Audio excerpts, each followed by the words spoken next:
All right, hello everybody, and welcome to our regular town council meeting here, town of Drumheller, on July 21st at 4:30. So we are live streaming on their YouTube channel, and gang's all here. So can I get the agenda? Oh, we got opening comments. I think I'm going to start our opening comments because I got some stuff to say. I was lucky enough to go to the Old Grouches here last week and present our check on behalf of the town of Drumheller to Stars.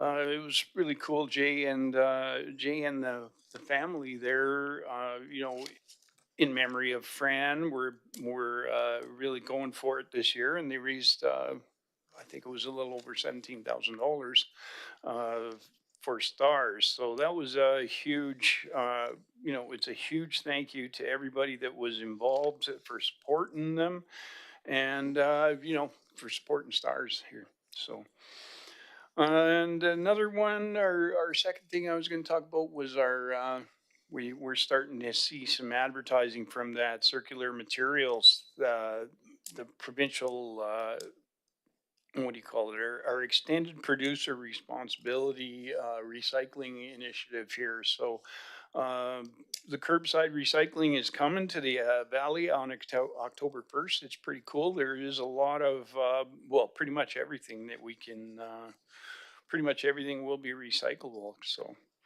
you can expect to see some ads that are going to show up on your phone. There's going to be some flyers going around, and all kinds of other things there. So keep an eye on that and be ready for October 1st when we start out on this the circular materials initiative.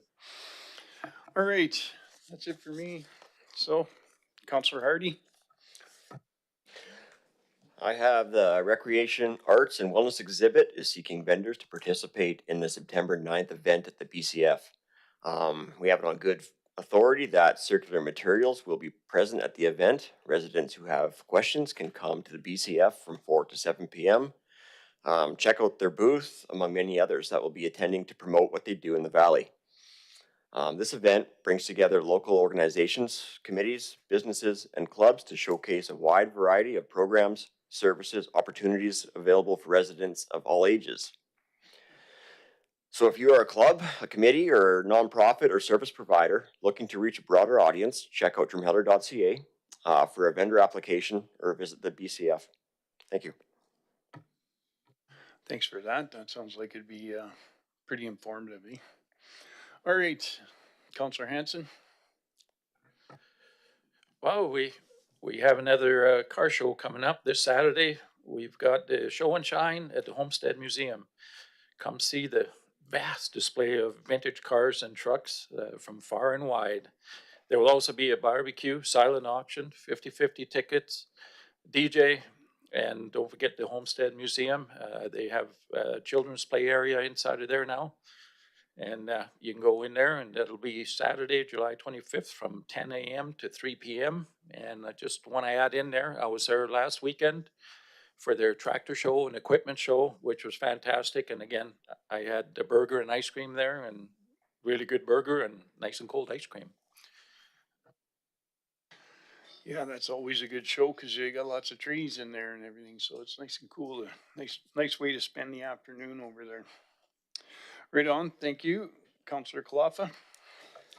Just quickly, July 30th to April 2nd, 14th edition. I can't believe it's been 14 years for Loud as Hell. We call it a heavy metal pilgrimage, but open air concert featuring over 40 acts from Canada and throughout up at Dinosaur Downs. So go to loudashell.ca for weekend passes. Day passes are available at the gate.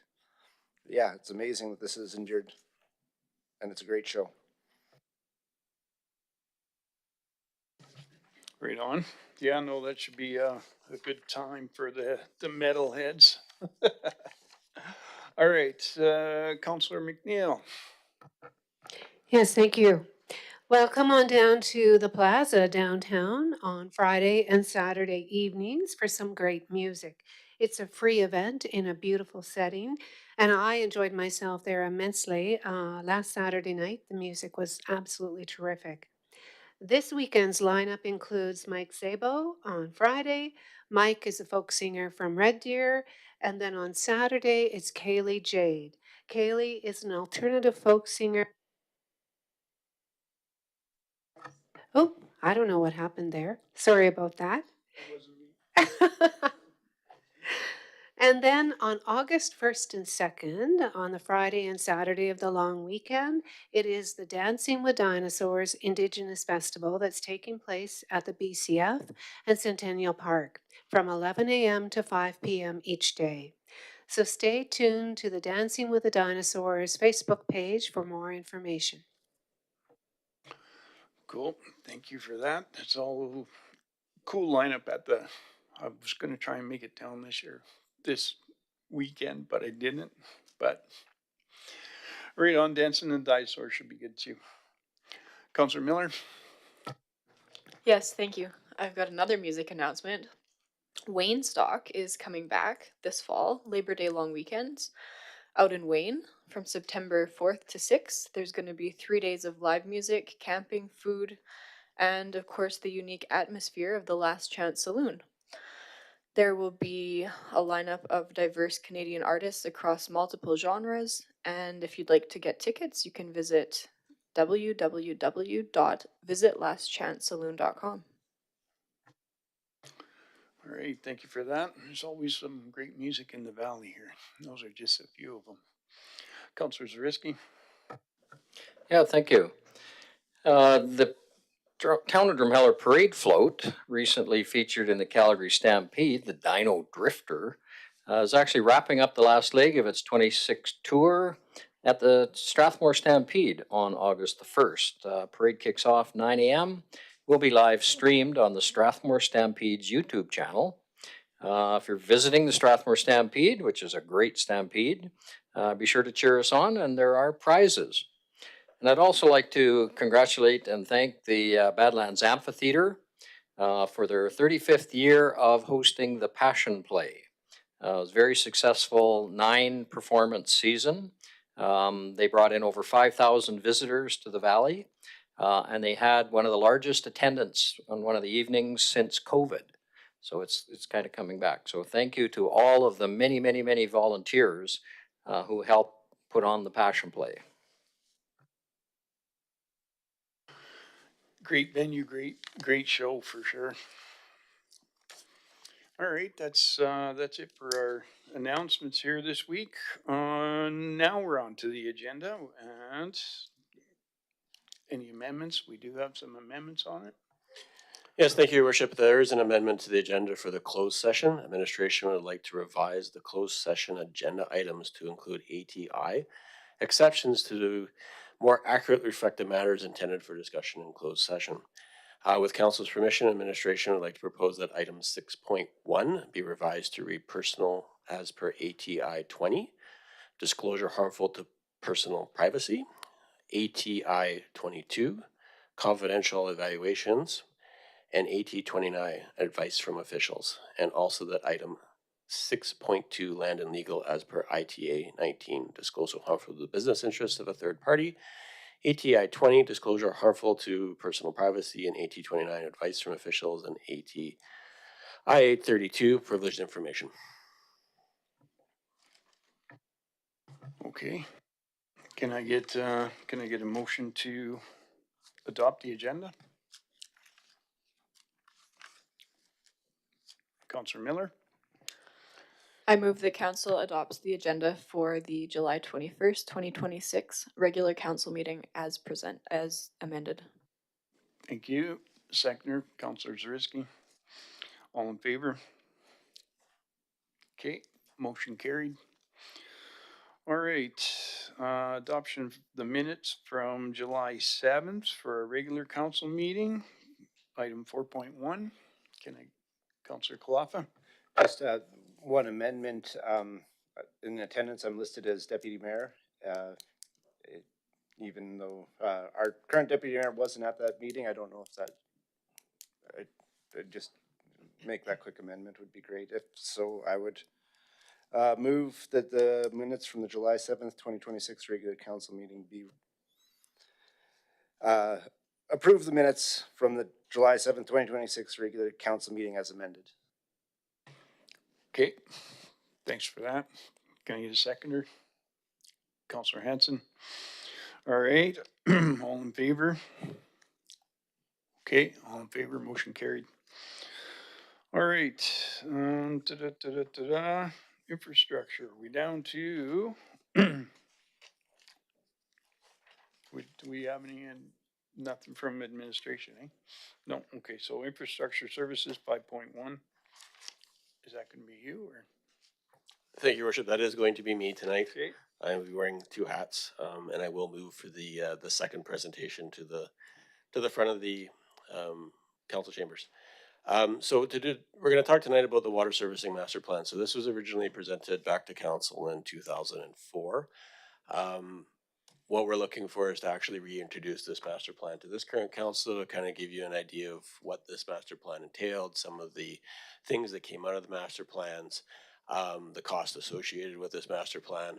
We have invited AE again here tonight to do a presentation to council to ask those technical questions and have those technical conversations. There is also the manager of utilities in the audience who again will provide some of those technical responses should there be any of council. I'm going to throw it over to AE now and have them go through their PowerPoint presentation, kind of give you guys a background on what was entailed and what some of the recommendations and conclusions were out of the water servicing master plan.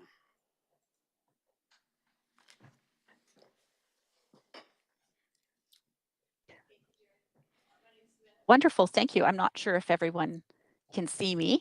I hope you can hear me. My name is Candace Gottstein. I work for Associated Engineering. I am our senior water modeler. And there I can see Sam. That's great. I can see her as well. Sam, do you want to introduce yourself? yep. Thanks, Candace. Samantha Marcy with Associate Engineering as the project manager on the master plan. Wonderful. So we're going to try to tag team this. Sam has the clicker. I'm going to be presenting, so hopefully this goes all well. So let's get going, Sam, if you can move us forward. Okay, so brief outline. We're going to chat today about why undertake a master plan, what's it used for, the key design criteria that we looked at in this plan, the results from our existing system assessment, proposed upgrades that came out of that assessment, looking at future expansion to meet growth, and then estimated costs and recommendations. Thank you. So here we define a master plan as a document which identifies infrastructure requirements to meet current needs and anticipated future growth. So what you need to do now to meet your level of service targets, and then what you need to do in the future to meet those same goals. And then these kinds of plans help communities to plan and budget for infrastructure expenditures. Next slide. Thank you. Okay, so more specifically, why a master plan here? So we're establishing existing system capacity and constraints. So we look at the existing model and we assess where you're at in meeting your level of service targets. And then we look at, in the second bullet, the necessary upgrades to better meet those targets and address those system shortfalls. And then as well outline key infrastructure to accommodate growth. So we're looking at, of course, growth, generally most communities on the extremities, but what growth is required inside your developed area in order to convey the water, in this case, to the new growth areas. And then identify and prioritize capital planning projects.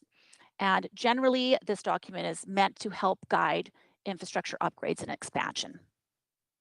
Thank you. So we're just touching on some of the key design criteria here. So we're looking at a population growth of 0.5%. We analyzed, it was over 40 years worth of growth. And over that whole period, Drumheller saw just under 0.5%. In the last 10 years of when we completed this master plan, it was less than that. It was just a minimally negative growth. But of course, we're assuming that we're going to move ahead with some good growth here and have adopted that 0.5%. Per capita water consumption is 250 liters per cap per day. We did assess the historical water consumption for Drumheller, and On average, it's just a little bit under that. And so we have adopted this number. So it's a little bit conservative, which is appropriate for planning purposes. We also look at maximum day peaking factor. So that would be, so we have three things we look at. So the average day, maximum day, and peak hour. Average day is how much water you use over the year divided by 365. The maximum day is the highest recorded single day of use. On average, we saw that it was 1.9 times your average day. And again, we've been a little bit conservative for planning purposes, and we've applied a peaking factor of 2. And then as well, we look at a peak hour factor, which is intended to be your highest hourly usage throughout the day. So for many communities, it's over the supper hour where we're cooking, doing dishes, throwing in laundry, doing those kinds of things. And so those are the 3 demand factors that we look at. And then another key criteria that we look at when we're modeling is the pressure requirements. And so minimum operating pressure of 280 kPa or 40 psi has been adopted. The maximum target operating pressure is 550 kPa or 80 psi. And then during a fire flow scenario, so we look at fire flow in conjunction with the maximum day demand, which is standard practice. And in that scenario, we want to maintain 140 kPa or 20 psi throughout the entire system. Next slide. Thank you. Okay, this might be difficult for you, might not be to see here, but we when we were establishing the design criteria, including fire flow, we had a couple of resources that we looked at from a long time ago. So the previous master plan, I think 2004, previous water treatment plant master plan from around that time. And so we compiled some of the various fire flows and then also incorporated some of our own ideas and recommendations. So with the town, we then adopted these values you see here. So single family residential as 75 liters per second in Drumheller. When we were working through the actual analysis, we reduced that value to 60 liters per second in Rosedale. And then multifamily would be like row housing, so 133 liters per second, and high density, like a walk-up apartment of 200 liters per second. Typical commercial industrial fire flows are around 183 liters per second. And then our really high value properties, so really high value commercial, the hospital, we're looking at 233 liters per second, which would be the highest fire flow we would assess in your distribution system. Next slide, please. So this really is the key criteria to our undertaking the assessment. So our understanding was and is that the your system operates based on storage volume in your water towers. So there are 4 water towers within Drumheller and then a Rosedale water tower. So we have the Newcastle, Bankview, Central, and Green Tree towers. And so when the water treatment plant pumps are operating, they operate and they fill these towers.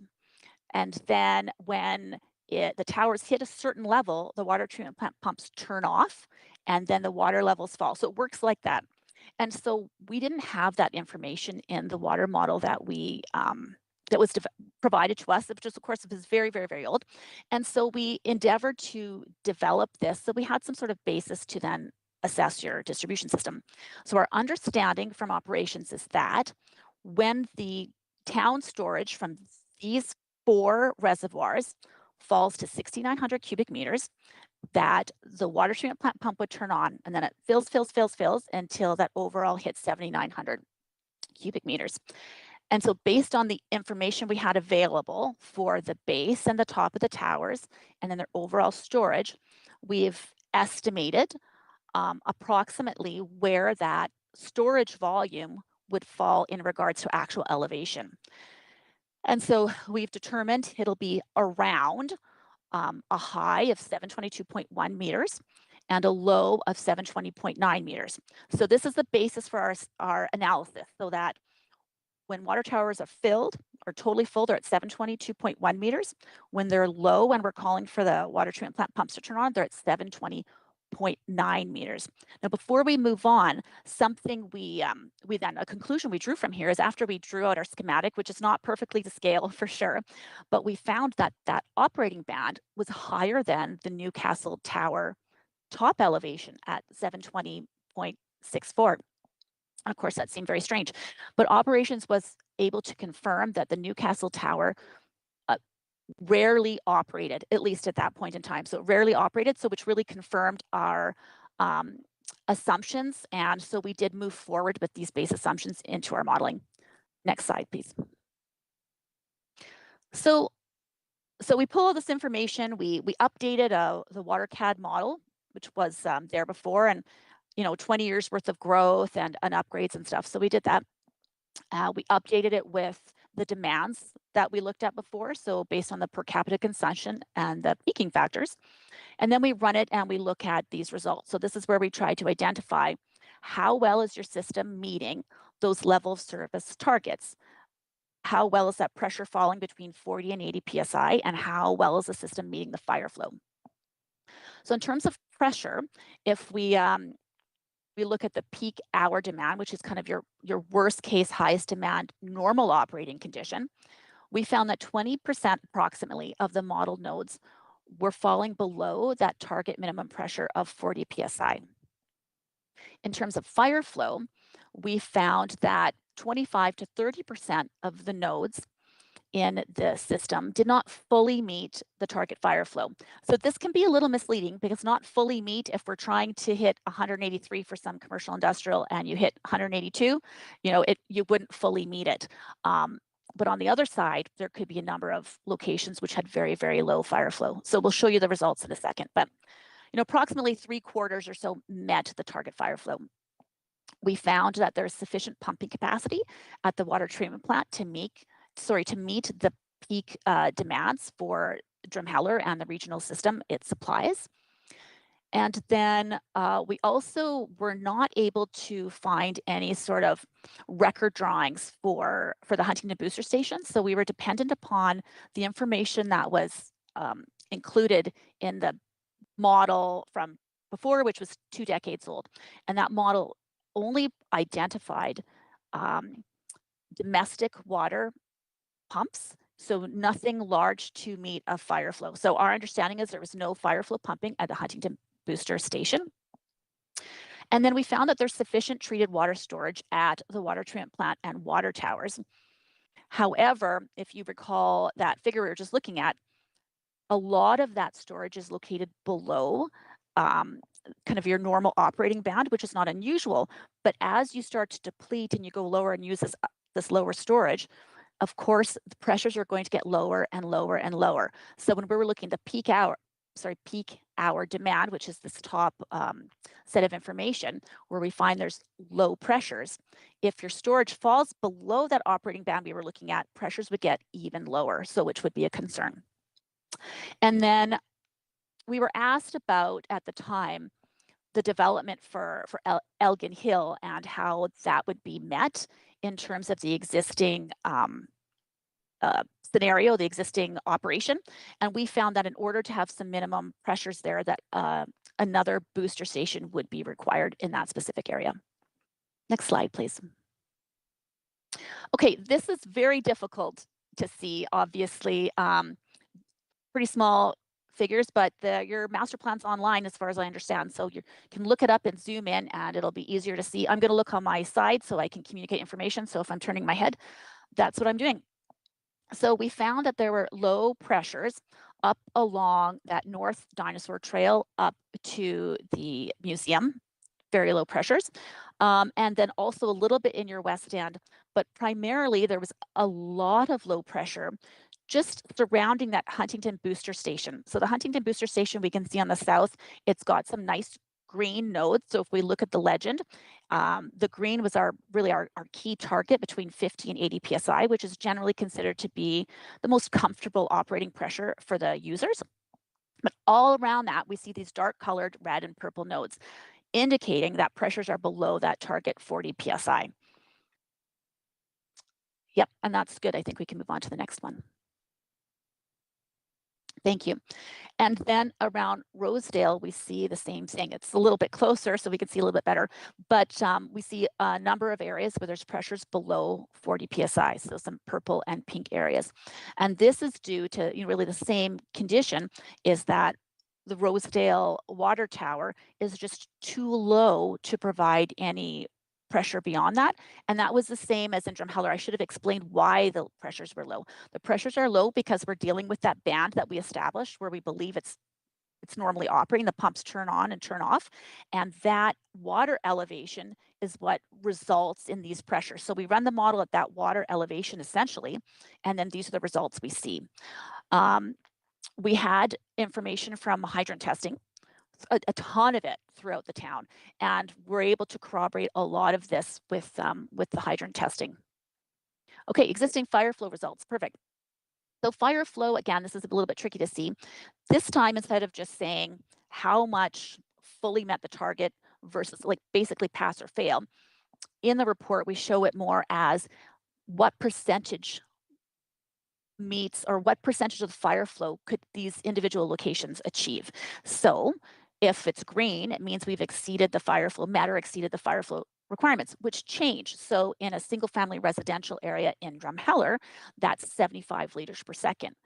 Versus if you're at the hospital site, that's 233. So it's very land use specific when we're looking at these results. And so we can see some areas there's a bit of red, so we're less than 40%. Some of that you can see is to the left-hand side. It's not super clear here, but those locations that show red are serviced by 400 millimeter diameter water mains, which just are not large enough to provide a residential fire flow. So some of the reasons are like for that, just really undersized, very localized mains. And then for the most part, like we said, there's a lot of this area which is fully satisfied, and just we can find ourselves in just different areas where it's a little bit on the low side. I'm just going to jump over here quick, see if anything else jumps out. The Huntington Booster Station isn't fully met. We can see that, and yeah, a lot of the rest of the town's actually doing quite well. So let's move on to the next slide. Okay, so for Rosedale, we can see there's a fair amount of red. And when we're looking at along Industrial Road, that is because we've got 200 millimeter diameter mains, which just are not large enough to convey the fire flow that we have applied. So perhaps this particular system was designed to a lesser criteria.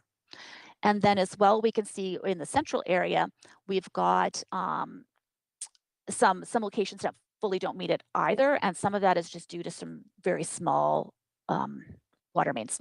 Next slide, please. So we spend a slide or so talking about really the key upgrade that we've looked at here, which is proposing a new reservoir and pump house. If Drumheller is looking at improving the overall level of service, so generally improving those low pressures, which are below 30 psi in some locations within your distribution system, there's nothing you can really do to the existing water towers to improve that, right? Like they're not really modifiable. And so therefore we've looked at abandoning the 4 water towers in Drumheller, maintaining the Rosedale one, and we'll talk about that in a second. So build a new reservoir and pump house basically to do the work of the water towers. And again, the reason is the water towers do not provide sufficient minimum pressure to a number of areas within town. And generally that's as we see that growth over time has started to build up into the higher elevations. And the towers just aren't high enough to provide minimum pressure for those elevations. And then if you wanted to improve the level of service, but maintained the water towers, you'd be looking at a whole bunch of booster stations like the Huntington Booster Station in different areas. And they can be difficult and costly as well because we need to maintain or provide not just the domestic normal water service, but also fire flow. So if we're in areas of residential, that might be 75 liters per second, but we could be in areas of commercial industrial, so with a significantly higher fire flow requirement. So these facilities can be pretty big. And then as well, can you go back one? Sorry, Sam. And then just to recognize, I know we touched on it with that figure, that Newcastle Tower does not regularly turn over. So because the pressure, the normal water HGL or elevation is higher, then basically the system pressure is too high and the Newcastle Tower cannot relieve or cannot turn over. So there could be poor water quality in and around specific to that water tower. And then as well, there are some significant costs associated with water tower maintenance and repair, and we'll touch on those in a little bit later. I'm good now. Okay, thank you. So, but we recognize there are some benefits to installing a new and constructing a new reservoir and pump house, and there are some negatives as well. And so the pros would be that with the new reservoir and pump house, you can operate higher pressure. You have control over that. When you are working with water towers, there is no control, right? It's the water treatment plant is on or off based on a certain storage volume, is how it's set up. And sure, you can increase that storage volume, but not a lot. There's not a lot of room to play there. And so the most effective way at significantly increasing the operating pressure is really to have a pump house.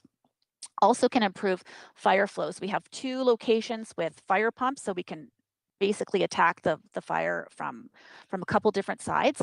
And when you have towers and say you have a significant loss, so a significant fire, that storage starts to go down, right? Where if you have storage, underground storage, and you're pumping, you just don't notice that in the distribution system. That level of service, that pressure stays the same. So the other thing is a new facility would provide some redundancy for the water treatment plant. Again, the water towers do that now as well. If the water treatment plant is offline for a little bit, you have storage in those towers. But again, as soon as that water level starts to fall, that pressure that the user sees will reduce. And so if it's really low in some places now, it could be extremely low if that storage level had to decrease by a certain amount. Then if you have a new reservoir and pump house, you could increase the pressure enough that you could not require the Huntington booster station. And then as well, some of these water tower, well, all of the water tower upgrades would not be required. So those funds could be put towards a new reservoir and booster, reservoir and pump house. And then you just have more operational control. Like I say, you can operate at whatever pressure works for you, and that can change, right? So you can slowly increase pressure as people get used to it. That you just have more operational control over which pumps operate and how it would interact with water treatment plant pumps. Overall, we think there would be improved water quality with having the single like additional pump station versus the 4 water towers, and it would eliminate the need for an Elgin Hill booster station. But there are cons. So there is a higher capital cost for installing that reservoir and pump house than if you were to do upgrades to the water towers. And there is additional operating costs in terms of pumping. So now when the water treatment plant pumps operate, they're pumping to fill the water towers, and then they turn off, and then the water towers supply the community using gravity. This time, if you were to move over to new reservoir and pump house, you'd be pumping to fill that reservoir, and then that pump house would provide pressure to the community rather than this gravity water tower system. Next slide, please.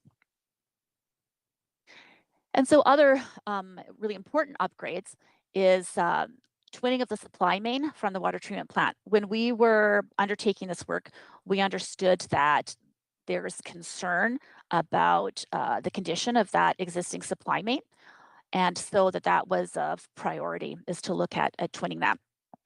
And then as well, water main upgrades in Drumheller and Rosedale to meet fire flow targets. And then a booster station at Rosedale to increase pressure as well as a control valve. So like I said, pressures are just, when the water tower is low, there's not much you can do except for adding a booster station. So that's what we're looking at. I can explain that a bit better in a sec. Next slide, please. So here we've got the proposed upgrades to the existing system. If you can see on the right, there's kind of orangey yellow line. We're looking at that as the twinned 500 millimeter supply main. And then about in the center or so of the Drumheller portion, we can see a star, which is intended to be our first cut at reservoir and pump house site. And then we see the brown line is an upsized supply main to and from that site. And then everything else, for the most part, these mains are localized upgrades to meet the fire flow targets, either in residential or non-residential areas. There's a few little notes about interconnecting some mains to improve some fire flow. And then we have decommissioning of the 4 Drumheller water towers and decommissioning of the Huntington booster station.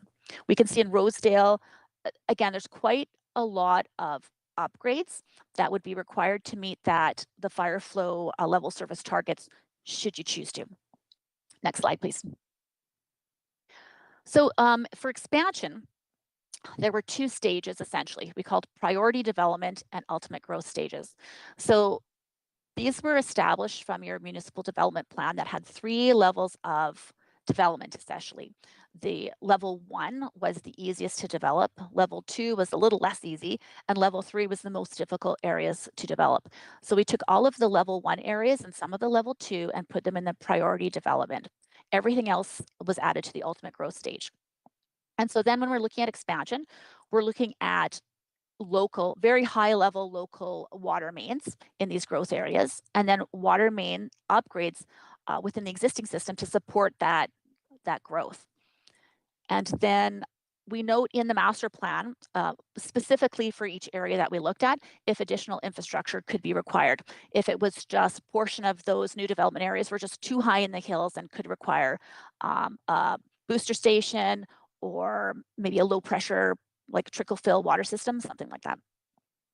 And then also, that's okay, you don't have to put it back, but the fire, we're looking at a fire standby pump at Rosedale, possibly. So it really depends on how high into the hills that development occurs. So should it occur the full extent that we looked at, then we would very likely need a fire pump in that area just to boost it up. When we're looking at I should have specified that when we're looking at a proposed upgrade as a booster station in Rosedale, it was intended just to be for domestic purposes, so just our normal water use.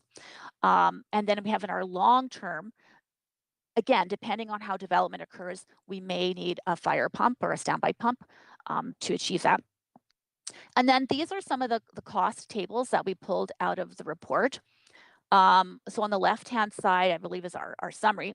And so we identify in total for upgrades to the existing system over 26 million, of which $19 million were water mains that were identified. And so in a few slides, we won't go there quite yet, but in the following slides, we'll look at the portion of that, because it's around 4 to 5 million, I can't recall now, is the supply main twinning, which is a big chunk. And then just kind of locational upgrades for fire flow. So we try to break them down a little bit because it's obviously a large number. It's hard to visualize.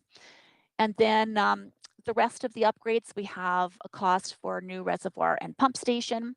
At the time of completing this report, we didn't know for sure about what would be required for pumping upgrades at the water treatment plant because that master plan was occurring at that time. And then we have costs for Rosedale booster station and control valve, decommissioning the water towers, and decommissioning the Huntington booster station as well. Then we have some costs for priority development scenarios and the ultimate development scenario. The right-hand table is included in our report, and it's a summary of information that really was extracted from a report done by another company, RJC Engineers. And they assessed the 5 water towers, so including Rosedale, and came up with some potential upgrades required. And so we pulled the maximum because there was a range for some of these. It could require this, it could require, up to a larger amount. So we pulled the maximums to see should the full upgrade package be required, what might that cost? And we found, I can't read that, so I'm just going to flip over to mine, that it was for the 4 in Drumheller that we're proposing to decommission would be over $2.2 million. So again, we're proposing that money that be spent instead of these upgrades be put on a reservoir and pump house. We should note that we started this report, I guess, 3 years ago, and we had found that the central water tower was 86 years old, built in 1937. I guess that would make it now 89 years old. So that's a pretty old piece of infrastructure and was requiring quite a lot of upgrades potentially. Next slide, please. Okay, so this is what I was talking about. We were asked to just provide a little bit more information on some of the costs. And so we have tried to group them or kind of break them down because again, that $19 million is just really hard to wrap your head around.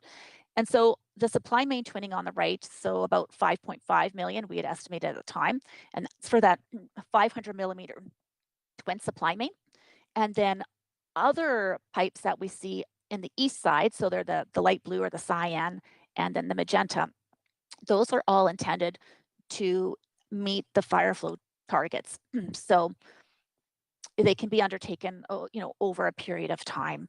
And so they come up to 4.5 million. In the central area, we'd be 3.4 million.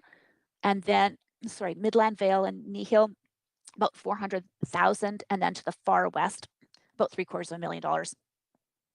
And then we also identified that supply main that we were talking about to the reservoir and pump house site is just, not quite $1 million. And Rosedale's quite a bit. So we're looking at about $3.5 million at the time this was put together. Sorry, take a quick sip. Next slide, please. This is super difficult to see. We just wanted to show in this slide, identify that the costs for the various water mains that we've proposed to be upgraded are all included in the appendix. So if more information is required, this should be able to identify the locations. We identify it based on node from our model, but we also have the street location from to. We identify the size of the diameter and then the unit cost that we applied. So all this information is actually in the appendix. Next slide, please. This is just the second part of that table. It's pretty much, we've looked at it in that summary, but just talking about the various breakdowns of the pump station, the different assumptions for the water tower decommissioning, and then future water mains in both the priority and ultimate development scenarios. Next slide, please.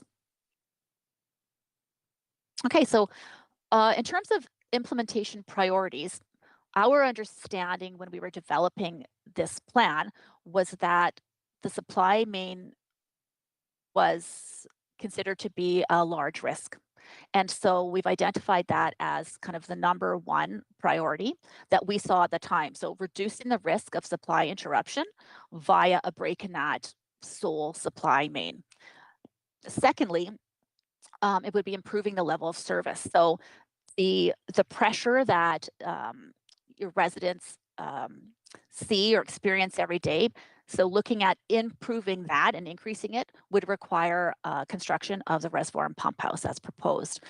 And then the other part to improving level of service is to slowly pick away at some of those proposed water main upgrades to address overall fire flow availability. Next slide, please.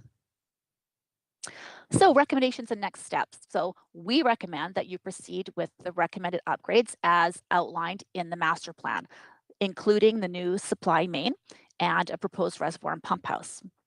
We recommend that when replacing pipes and just doing general work in different areas, that number one, you look at the master plan to see if anything's been proposed. And then number two, that the town be aware of minimum recommended pipe sizes, which we identify in the report. So not necessarily just replacing like for like, but being aware of the adjacent land use and installing a pipe size based on that, if it's single family residential, non-residential, all the information's in the master plan.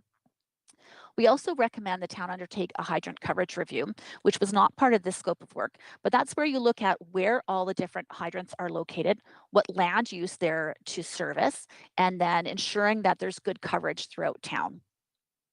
And then lastly, we recommend that a concept design report be undertaken for the proposed pump house and reservoir with the goal to determine the optimal site and sizing requirements for that facility.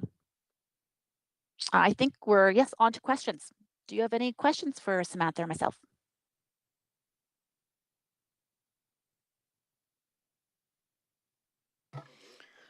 Well, that's a lot. I talk fast, sorry. Yeah, Councillor Hanson. I was just looking at the earlier part of the presentation there, where it had minimum line pressure, and it was showing 20 psi when it's being used for fire. This, I don't know, when I dealt with this stuff before, minimum was 24. Otherwise, you can get back seepage into the pipe from if you have a leak or something somewhere. So I thought minimum was supposed to be 24 pounds. Yeah, a lot of communities, I see two in there. It's either the 140 kPa, which is 20 psi, or 150 kPa, which is 21.8. And it's just each community uses a different value. Most communities use one of those numbers. There are some communities who have chosen to have a much higher standard across their zone. So it would mean if there was a fire, the fire hydrant or fire node could go as low as 20 psi, but they like to maintain an even higher just a higher pressure throughout the rest of the distribution system. That is not typical. So what I see, and I would say the majority of the work I do, is exactly what we've applied here. So maintaining an absolute minimum of 20 psi, and that's to ensure that there's no chance for loss of pressure in the system. Thank you. Deputy Mayor Hardy. Was there a consideration to using a gravity system over mechanical pumps? You know, we have the perfect topography to use head pressure to supply pressure to our community.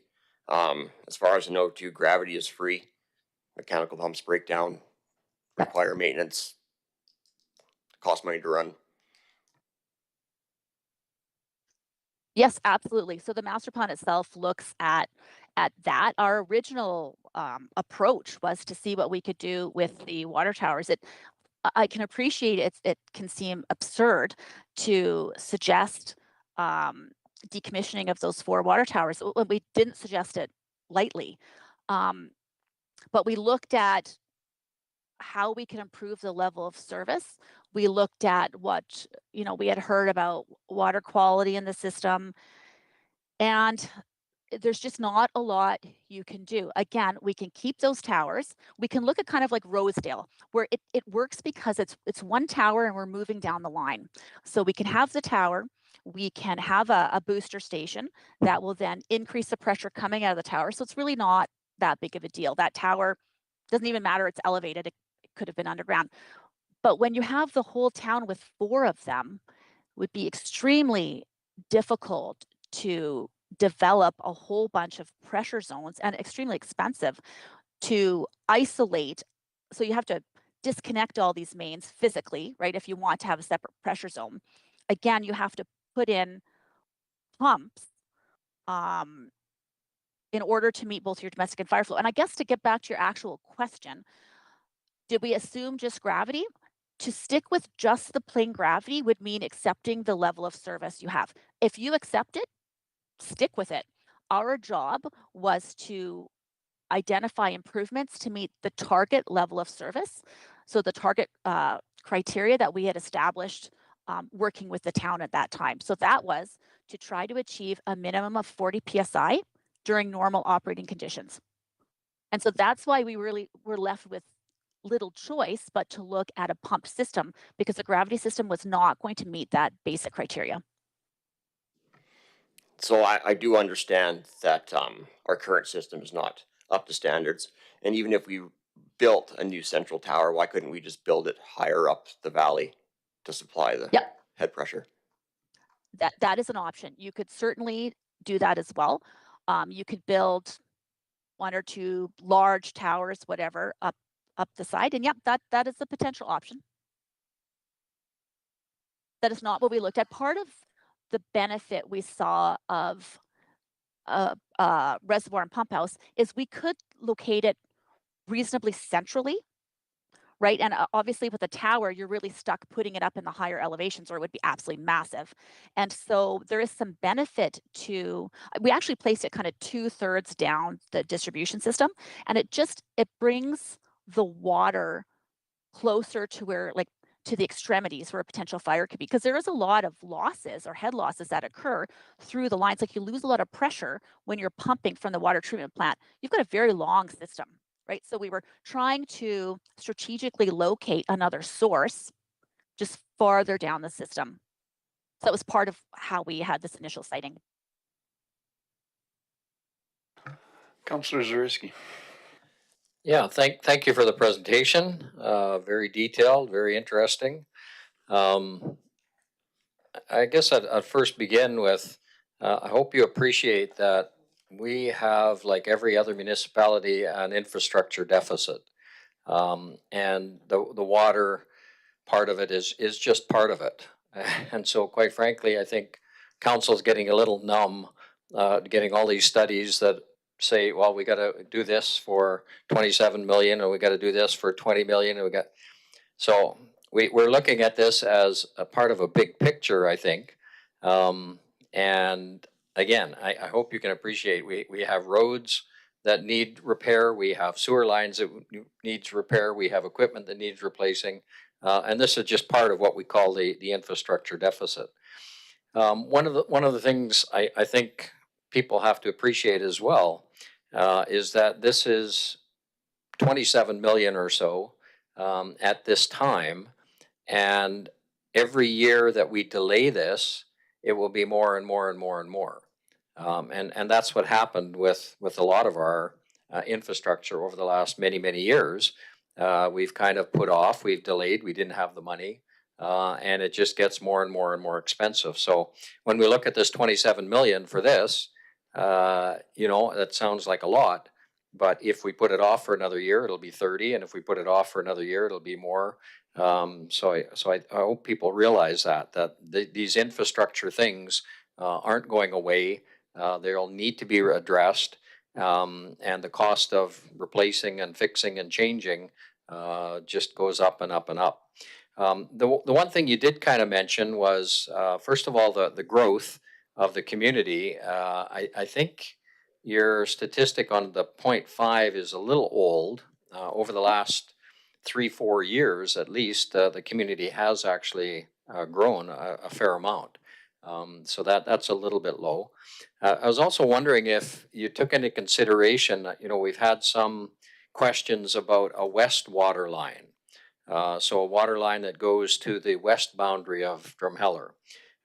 We've had questions about the possibility of water in Wayne, so more to the south. We have the potential in the future of transmission lines, distribution lines in East Cooley. And I'm just wondering if any of these were taken into consideration, and if you had any comments on those. Yeah, totally fair. And thank you for identifying about the population. So this project was started in 2023. And so the last information we had on population was from 2021. So super valid. If you found in the last few years the population has increased, then that's fantastic. So it was good that we, with the town, chose to proceed with that 0.5% growth. Prior to that, for the 10 years prior to that, it was like a negative 0.16, so just marginally negative. But so super good point. I'm not sure if we can go back. How do I? We did look at some future growth. I'm not sure if it's in here, if we want to look at East Cooley, because there was some of the future growth areas. And yeah, if you're able to, Sam, I'm not sure if you're able to. This was just a very high level selection, obviously meant to be a shortish presentation, and it doesn't look like we have it here. But yes, there was some growth. Just let me switch to I won't share my work, but I can go to my report. So if you do look up the report, which again, I believe is online, you can see there's way more information where we identify where the priority, like stage 1 growth is and the ultimate stage. And we did look at some expansion. I'm just trying to go right now in East Cooley. And so there was an extension because there are some future development areas down there. So check that out for sure. We didn't look at fire flow that far down. It's just so far remote and there's not local storage and it's just really not practical. But yeah, I should say refer to the master plan for additional information.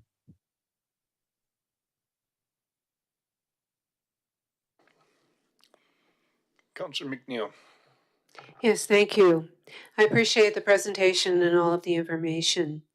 I'm really curious about the additional costs for the pumps, and as well, just to understand the maintenance for those pumps. And then, would there also be pretty significant costs for energy? And then what would be the approximate lifespan for the pumps? Really good questions. Yes, Sam, were you going? I thought maybe Sam was going to hop in there with the pumps, but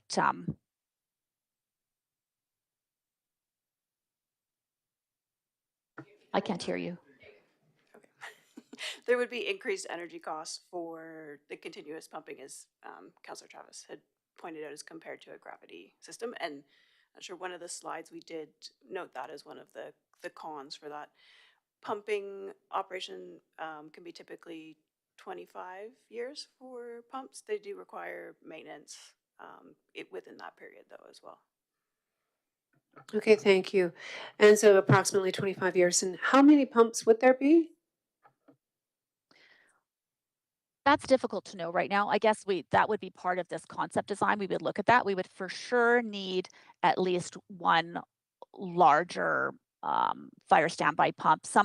Different communities do it differently. There could be multiple pumps that meet that high flow, but we would expect that there would be a range in pumps so that this pumping facility can meet the overnight demands as well. Like, we don't really know at this point, we don't know exactly when it would operate or what this overall operating philosophy would look like.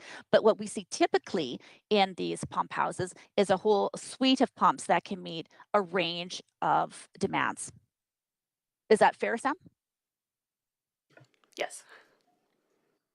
Okay, thank you.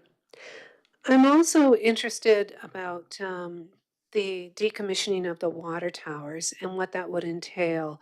Does that mean actually removing them? Is that what's considered in the costs? That is a super good question. And 2.5 years later, I can't pretend to remember for sure. Sam, do you remember? I'm trying to madly go through those costs. Offhand, I don't recall if it was removing them or just disconnecting them. Trying to see this quickly. I thought I saw there was it was around $2.5 million to decommission all of them, is what I found in there. Yeah, apologies. I don't remember exactly what was involved at the time when we came up with those costs. Okay, thank you. I can look in the full report and get that information and try to understand, because I guess what I'm thinking about is, even if they were left in situ, then would that reduce the cost? And potentially, would there ever be a need for them in the future? I don't know. Um, the other consideration that I had too, or just the key question I had in terms of the overall price tag and the numbers that you presented, were those from 2023 or were they updated for 2026? They're from early 2024. Okay, thanks so much.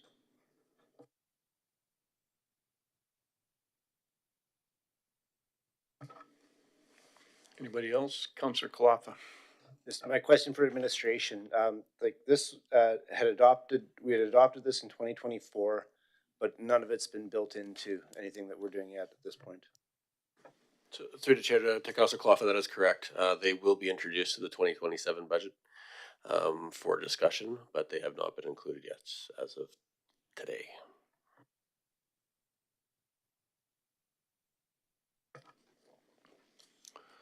All right, I got a few things here. I know I've been paying attention to the whole Red Deer River Watershed Alliance thing here, and one of the concerns, and one of the things that some of the areas are doing is they're building reservoirs of water, so in case the river does run low, they have water, useful water. All I can say is I think these, all our water towers are useful. We kind of spoke about that. I believe it was last meeting or last time we discussed this. And one of the things that came up was we had about a month of water supply there if we were to cut back and just use it for drinking water and stuff. So, I mean, I think as we're moving forward with this, I think we should keep those kind of things in mind. A reservoir that's going to have us a little bit of time attached with it, so that we have some water in case there is a drought year and there is low water levels. I do get your point about all these different towers here and there and being different elevations and stuff like that. I also get Travis's point or Mr. Councilor Hardy's point or Deputy Mayor Hardy's points of being able to utilize Mother Nature and gravity, because it is a big advantage, especially on a water system. I guess one of the things we got to be careful of is pressure. We don't want to blow our pipes apart if we go to any kind of a different system here too. We got to make sure that we're, if we've been running that 40 psi, we should kind of maintain that.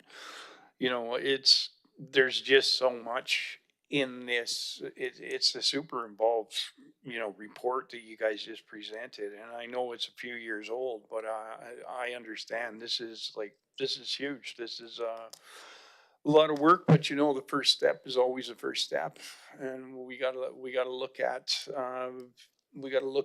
seriously at things that need to be done, and ways to get these things done, because this is the stuff we were told that we needed to get sorted was brown water. This is one of the first. So um, you know I guess this is one of our main points is to find a way to make this happen. Um,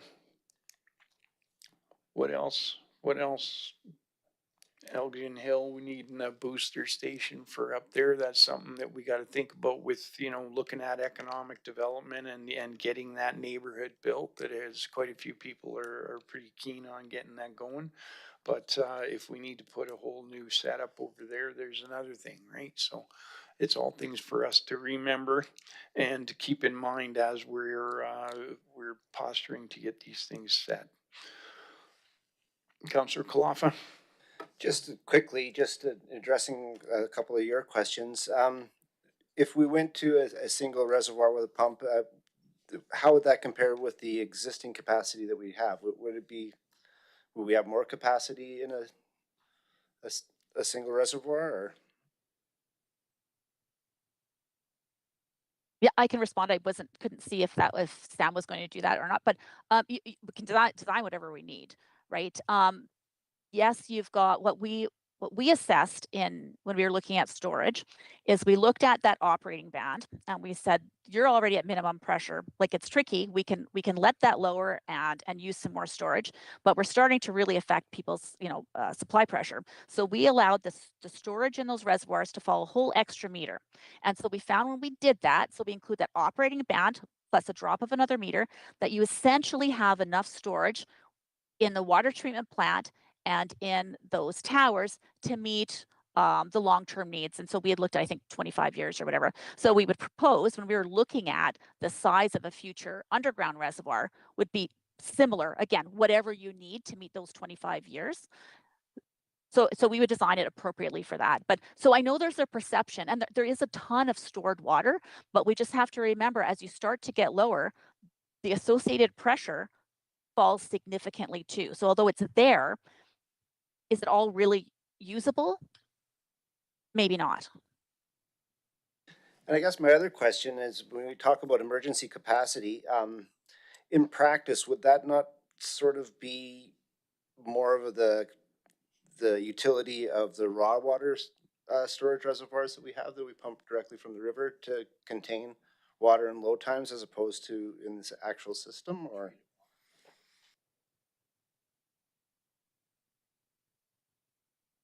Is that for us? Sorry. I think so, or just or somebody from Yeah. the water treatment Yeah. plant, No. just No. understanding when we are in an emergency and are concerned about low water, would it be better to store things in with our raw water, or is it better in practice to, yeah, I don't understand these things. So. Do you want me to? I can answer from the distribution side. Sam would be more from the treatment, but I think there's different concerns. So when I'm modeling on the distribution side, my concern is there is a major water main break, right? Or water treatment plant pumps aren't working, or there's a supply interruption there. I mean, it could be a supply interruption for sure to the water treatment plant where it's not making enough treated water.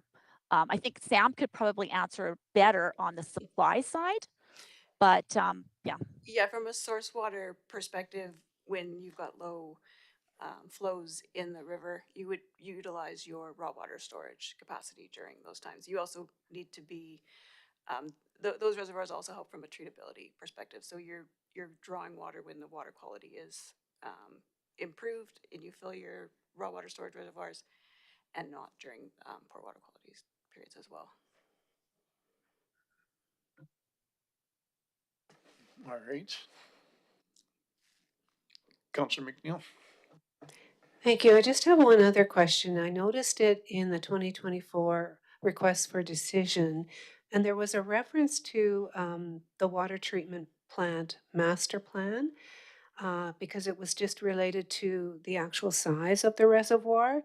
So I'm just wondering about that master plan. Is that available? And I guess through the chair to administration?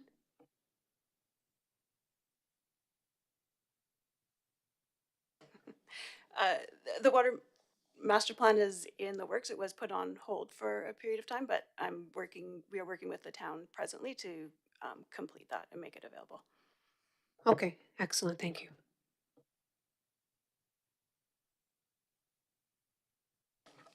Anything else?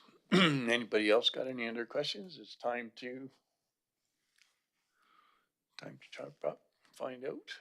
We have the people here that got the technology, did the writing. Nothing else? All right then, can I get a motion? Deputy Mayor Hardy. I move that council accepts the presentation from Associated Engineering on the water servicing master plan as well as the covering report as information. Thank you for that. Can I get a seconder? Councillor McNeil, second it. All in favor? Okay, the motion carries. Thank you for that. Thank you for your presentation. That was informative, real food for thought here. Thank you. Okay, Thank you very much. Yeah.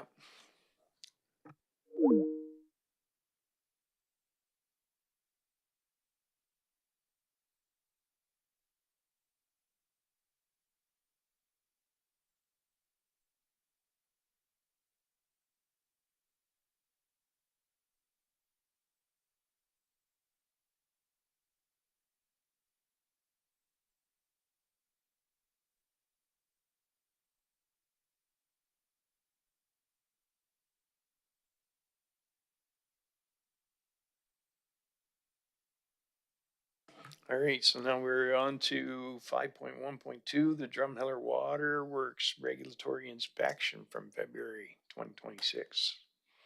Is that going to be yourself speaking on that?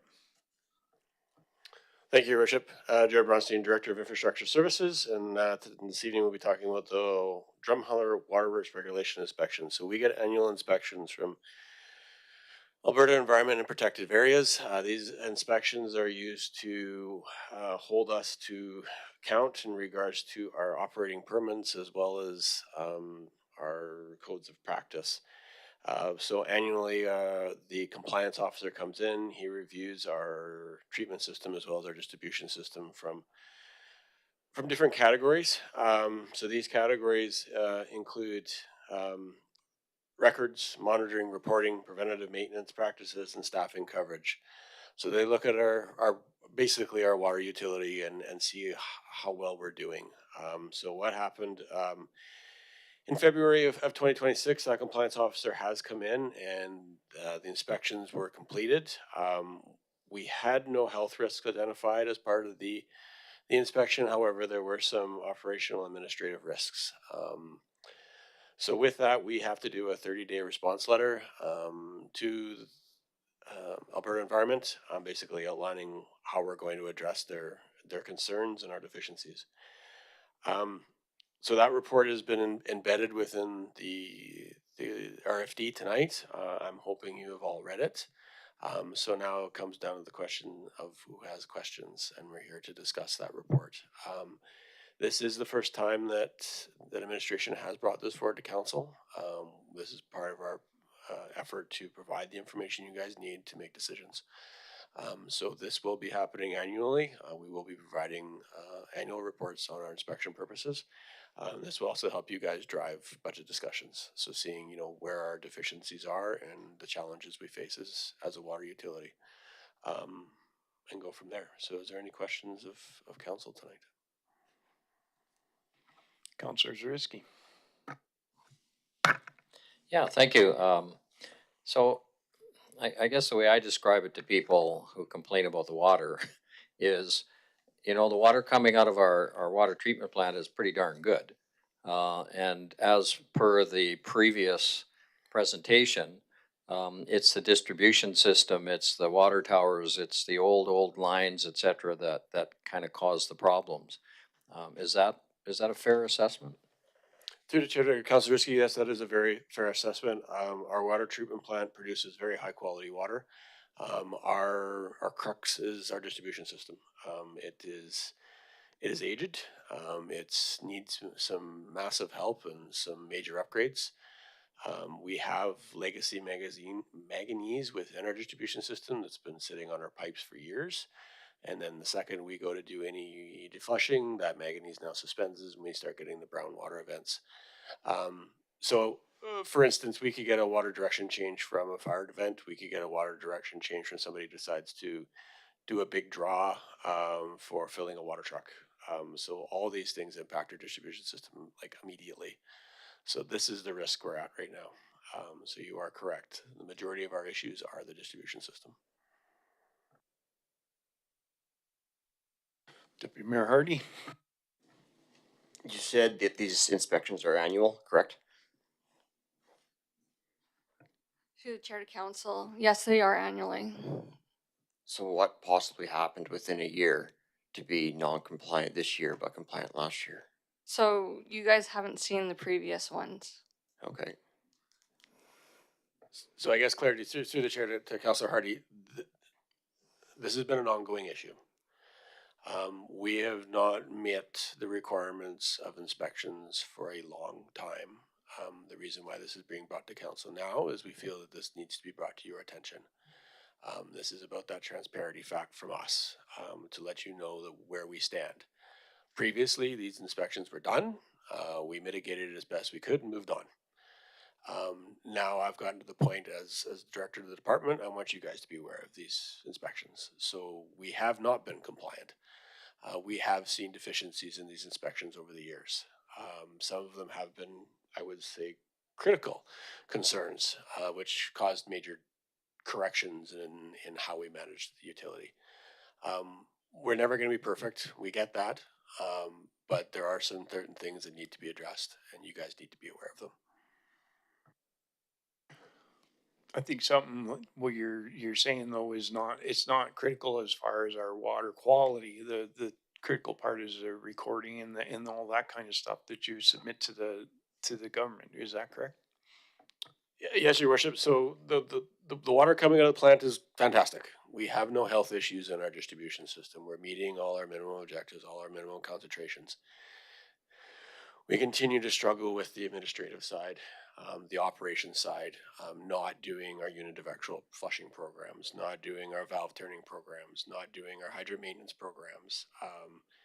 It's the big ticket programs that aren't being accomplished. We just don't have the resources to do everything all the time. So this is where our concerns start to come in as the utility. Leanne, if you want to expand on that, that'd be fantastic. Through the chair to council. So a large part of it comes down to some of the challenges that we've had with operations. We've had a number of staffing concerns. So when you are constantly having to change over with staff, it's hard to train them. It's hard to do diligence in regards to some of the testing because there's just so many parameters that have to be met.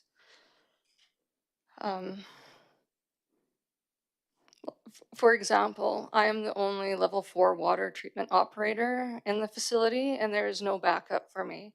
So one of the things that was flagged by Alberta Environment is finding that backup to help support me.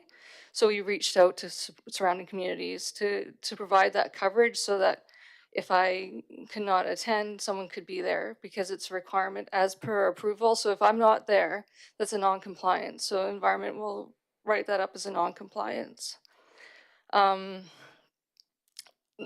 We run higher level facilities, so the water treatment's a level 3 facility, so you need higher level staffing. And like I say, our industry as water and wastewater operators, it's hurting. It needs more people.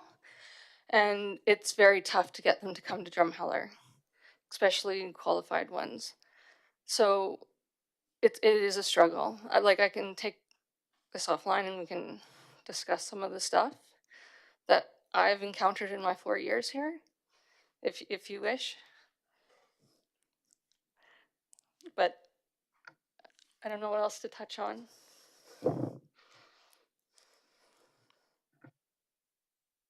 Councillor McNeil. Well, thank you very much for sharing this report with us. I really appreciate it. And I did my best to read through it all. And I did have a couple of questions. I certainly understand the challenges with staffing, and this isn't the first time I've heard this. And I was curious then, how has it gone in terms of your outreach to the neighboring municipalities for that support? Have we made any progress there? So we were successful. So Three Hills has offered to help us provide level 3 coverage, and then standard. So there's Wheatland Regional Corp. So one of their operators who I used to work with is going to help us at level 3 for coverage. So those are the two communities that have offered to help. Thank you. That's excellent news. I'm glad to hear that. There was another piece in there, and this is a more of a technical piece, but it was just in terms of the raw water infrastructure protection. And then there was a mention for an aeration system installation on the raw water reservoirs. And I just wondered if perhaps would this be something that we would consider adding to our 2027 budget? Yes, that could be considered as a capital project. Yeah, it seemed like a good one.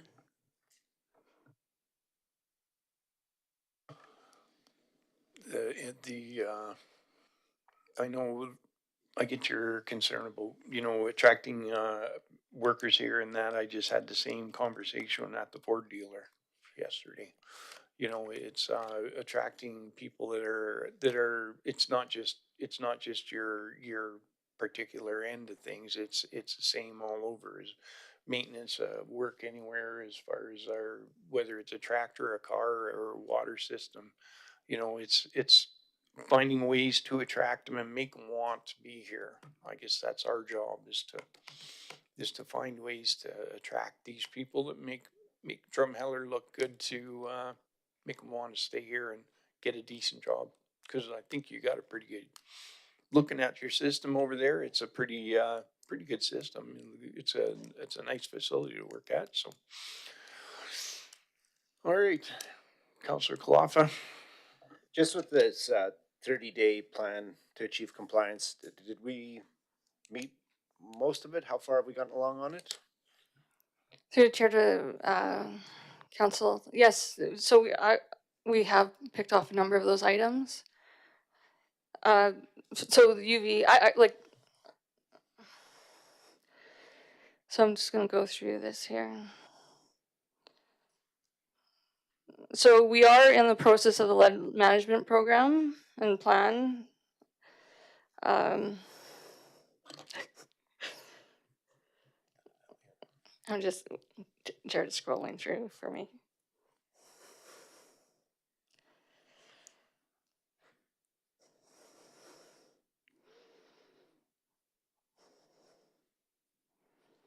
So I've been developing emergency response plans and SOPs for the staff so that they have guidelines to follow. So the bacteriological monitoring and return to service protocols, those are done. So the Alberta environment was notified 4 weeks prior to the commission of the new Trojan UV. So we have addressed our coverage for level 3. And the chlorine residuals, chemical dosage, and waste stream volume. So the waste stream volume calculations have been done. The problem with the chemical dosages is the way that we currently do the dosage calculations. So that is something that will have to be resolved.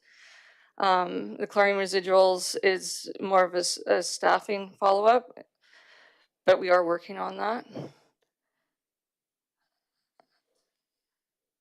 And so the UVT analyzer, it is a known problem, so environment does acknowledge it in regards to we're working on that. It's just maintaining the verification between the two and having staff continually verify it, just because it's a touchy instrument. So that is in the works. And then, so some of the issues with the distribution system is the staffing part. So I want to have our summer senior go out and flush.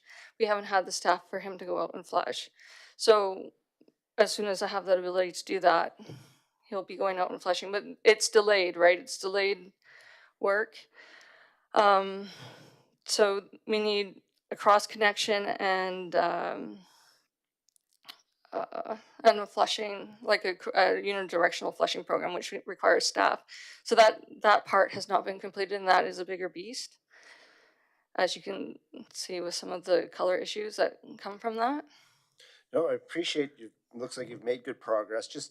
Is there support for you in developing these SOPs as well? And is there some best practices that you can, use as a reference that helps with this instead of developing these from scratch? Or? So I have enlisted Alberta Environment. So their drinking water operations specialist is coming in on every week, once a week, to work with staff for developing SOPs and emergency response plans. I appreciate all the work that's going into this. Thank you.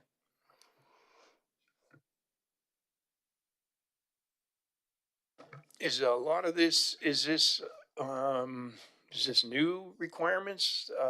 Is it new because of the equipment that you're running now? Or is it something that's been ongoing here for a while and just hasn't got caught up to? Or is that, I'm just wondering. Through the chair to council, it has been ongoing and it hasn't been caught up with. All right, so I guess that's the best that we can do is try and give you some backup here and try and give you some help to try and get this stuff caught up, eh? Councillor McNeil. Thank you. I just have one other question. For a level 4 operator, which you are, that level, how many years approximately does it take to reach that standard? So technically, if you go to NATE, it should be 5 years. And that is, you have direct responsibility time, and you can obtain that. There's different ways of doing it. This system is unique in that we have all 4 areas. Some areas you would just specialize in one, and you could be your level 4, like City of Calgary, that is all you do is your water. But then you don't meet these parameters because you're not certified in the other areas for coverage. Thank you.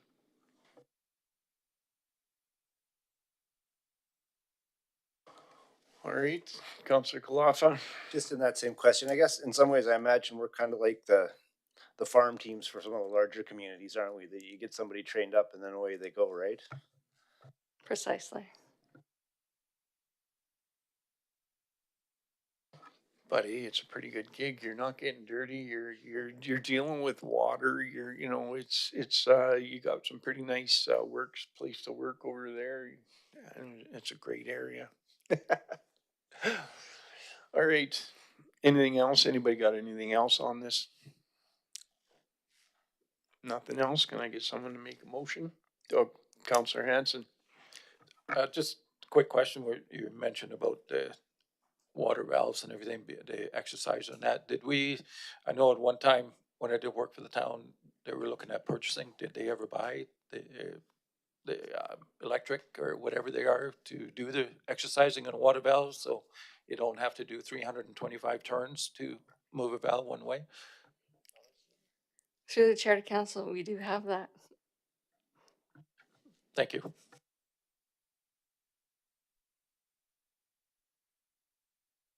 Anything else? Okay. Motion. Councillor McNeil. Thank you.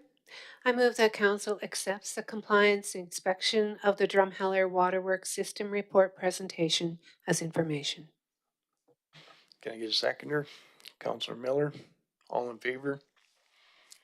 Okay, motion carried. Thank you very much for your presentation. Okay.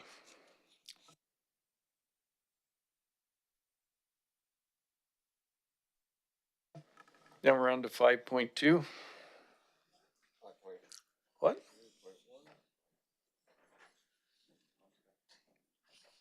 What's the matter? Oh, want to take a biology break? Let's do a bio break here. Okay. It's 5 to 6. Take time. Take 5.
Okay, we're back. That's Mr. Zier. We got 5.2.1. We got our second quarter report from our Recreation and Community Services Department. Very good. Thank you, Mayor and Council. My name is Mike Zier. I'm the Director of Recreation and Community Services here at the town. And I'm here to present the second quarter report for the Community and Recreation Department. So this, just a little summary, the Rec and Services quarterly report summarizes the department's projects and operations from April 1st up to and including June 30th of 26. This highlights our performance monitoring statistics and trend identification. The department includes the recreation, family and community services, senior services, economic development, and planning and development. So with that, I will move into the report. So we will start off with the Badlands Community Facility, one of our facilities here. This is just looking at a high level review of the expenses and revenues that have been generated. I will note that we only had some of the revenue, some of the financials up to the end of May there. So you'll see some discrepancies between the 25 and 26 Q2 numbers, but just putting it into context there, it's a little bit lower, but still in line with what we've seen over the last number of quarters here. So just looking at the attendance for the BCF, we saw an increase in the point of sale and drop-in attendance for the facility. We saw that go up about 6% for those. As well, the membership scans, really good participation still from our members there. So we're going up in around 10% increase on that. We saw in the Q2 here from 2025 up to 2026. So that's great to see. Just looking at the register programs, it actually is an error in here. That's actually 63 programs, 63 number of enrollees in that program. So again, great 25% increase from what we've seen last year. So we have a lot of increase in participation on our site here, which is really nice to see. And then you can see the huge increase in drop-in fitness. We offered quite a few different programs this year, including the jiu-jitsu, which we had fantastic feedback on. So you see we had a lot more enrollees coming in this year, just trying these new programs, bringing new things online here to really get some excitement going out there. And we see that in our attendance numbers. So overall, a couple thousand increase from this time last year already. So good to see.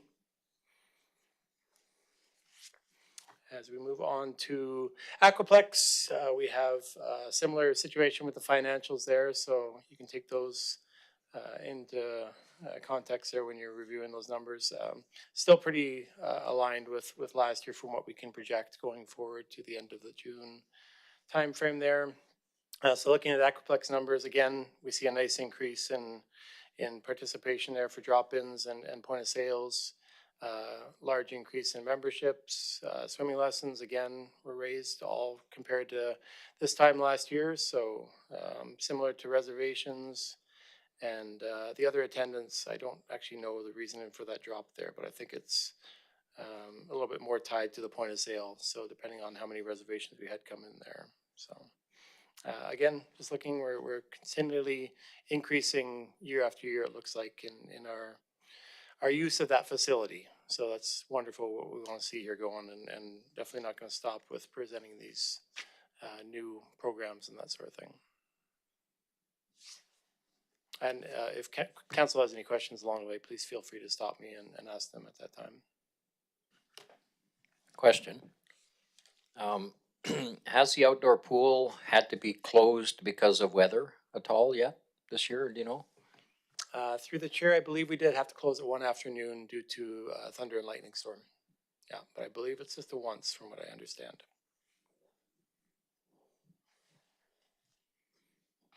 Since we're on the outdoor pool, is there any difference between the outdoor pool and the indoor pool as attendance through this first little bit? For this record here, we only have June numbers, so I can't accurately respond to that, because we do just have the numbers on a quarterly basis based on these reports. I can definitely dive into that deeper, and it'll definitely be identified in the Q3 reporting. Yeah, that'll be a good comparo, that's for sure. Something else that I was looking at over there too was, that we heard a lot of people were complaining that we didn't have our outdoor fountain running or anything, and it was kind of a cold time of the year. When we did get the outdoor fountain going, there was hardly anybody there for about a week, and then it started to take off.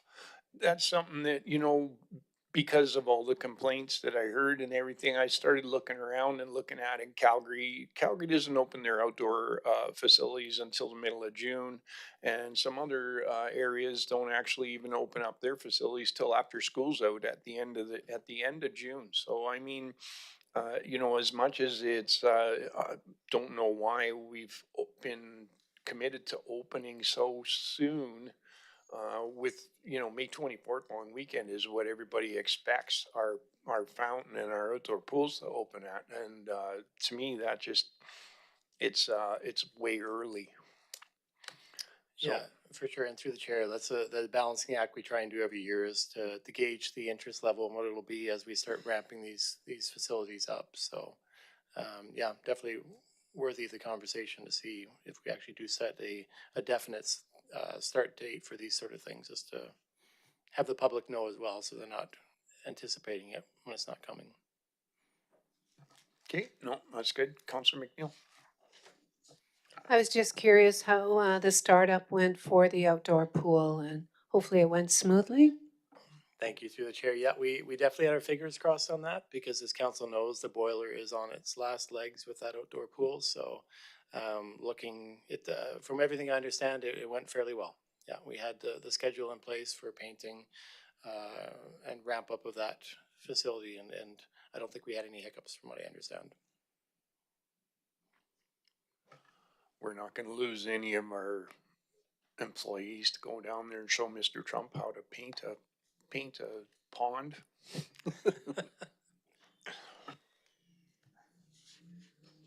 No.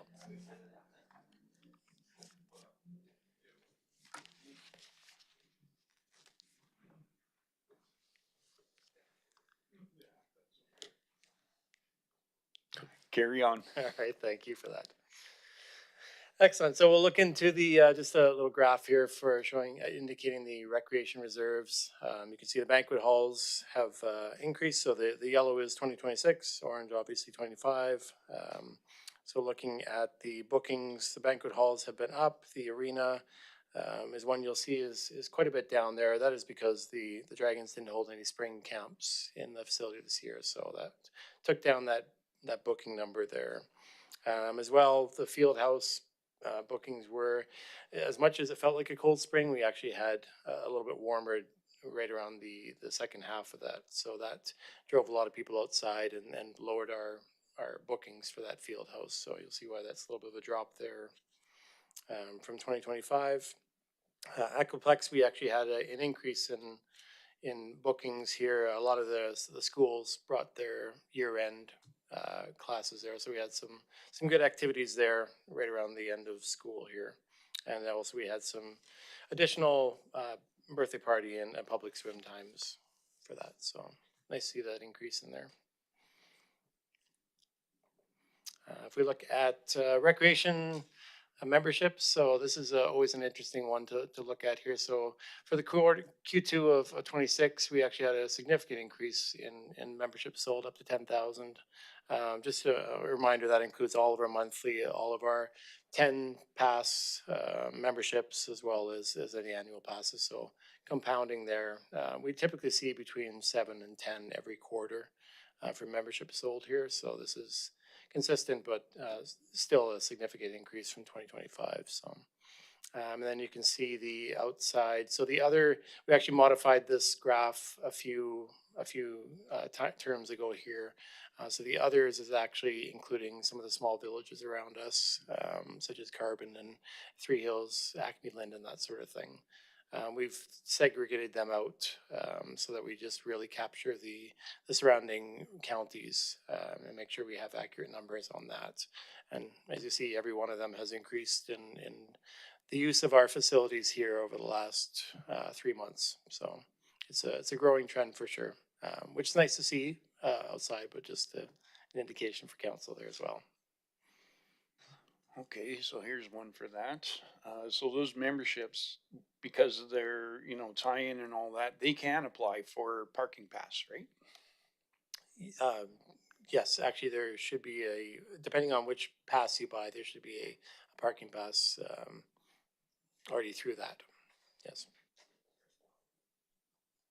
No, I just want to clarify that because that's something that a lot of people are questioning too. They come here and they're doing their thing here and they're looking at for parking passes as well, and that's a qualifier right there is getting the parking pass.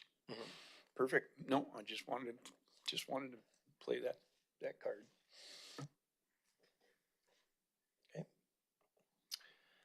So we're switching to just the recreation, the other side of it here. So just special events permits does fall underneath rec issuance right now. So we had 14 coming through that 3-month period.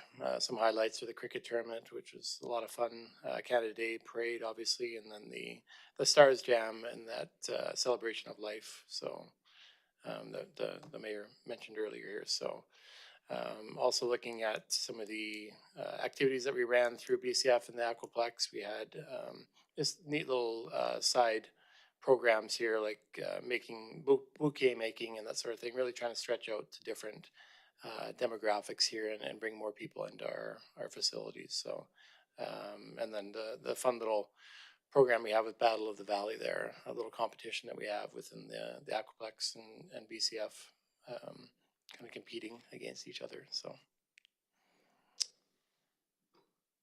okay. So switching on to family community services, we have the second intake of our Drum Life membership, which is our fee assistance program. So we had another 15,000 allocated towards that. As I mentioned to council earlier, this will be the last intake that we have that's funded underneath the FCSS program. So that will be a consideration for council going into budget discussions later this year. So that is fully subscribed as of right now, as of a couple months ago or a couple weeks ago. I will bring the final numbers to the Q3 report, just to identify that to council, how many participants we have. The volunteer tax program is another initiative that FCS has. It's not necessarily the FCSS initiative, but it is something that we help support by receiving these tax packages and then relaying them on. Actually, one of our wonderful community members, Bill Wolf, is the one that really takes a lot of, well, all of the work on this. Fantastic volunteerism by him to support to see 260 residents receive the free income tax filing through Mr. Wolf this year. So him and his team have really stepped up again to support this community. So fantastic to see that. One of the little programs we ran through our internal one here was this Ride Smart community event, and that really was just to bring forward a lot of the community members, as many as we could, for, bringing the youth and identifying some of the challenges they may have. We had limited participation on this event we had here. We had a number registered, but only actually 6 came to the event. So we are going to open up this program and for consideration for next year and see if we got the value out of it worthwhile, at least. So something that we'll discuss for next year here. There you go. Obviously, the big community grant program through the FCSS grant funding. So we had 9 full applications received. The committee reviewed and approved 4 through that, with a total funding of 70,000.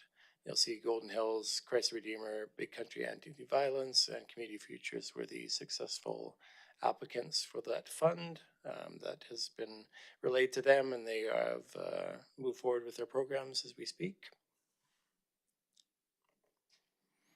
Just looking. Oh, Yeah, just one question on the Golden Hills School Division. Is this funding a partial position, or is this fully funded by the FCSS grant? Do you know, like, does Golden Hills put in 50% or, and then Town of Drumheller puts in 50%, or is this fully funded by FCSF? If it is or if it isn't, have we had any discussions with Golden Hills School Division recently about this funding and how much they should put in, or?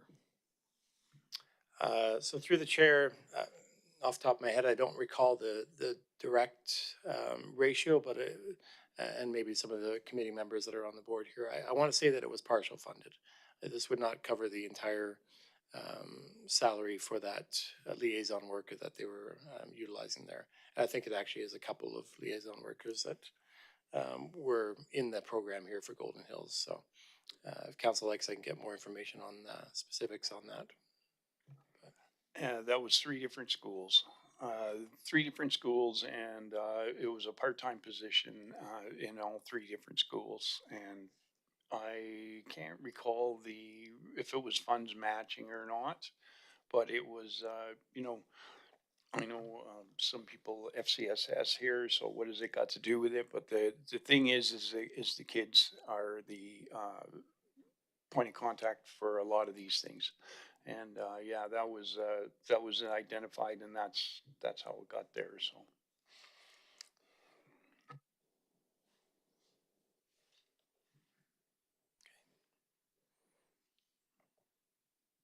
All right, so moving on to the FCSF senior program. This is some of the, just to identify some of the programs that we continually run here through the seniors program. So we have the hot meals, frozen meals, dementia days, social events.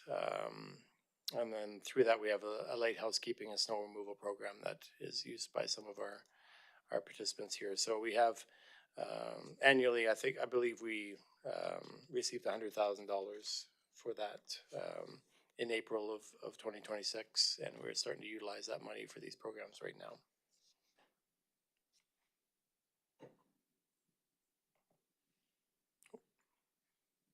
Councillor Miller. Thank you, through the chair.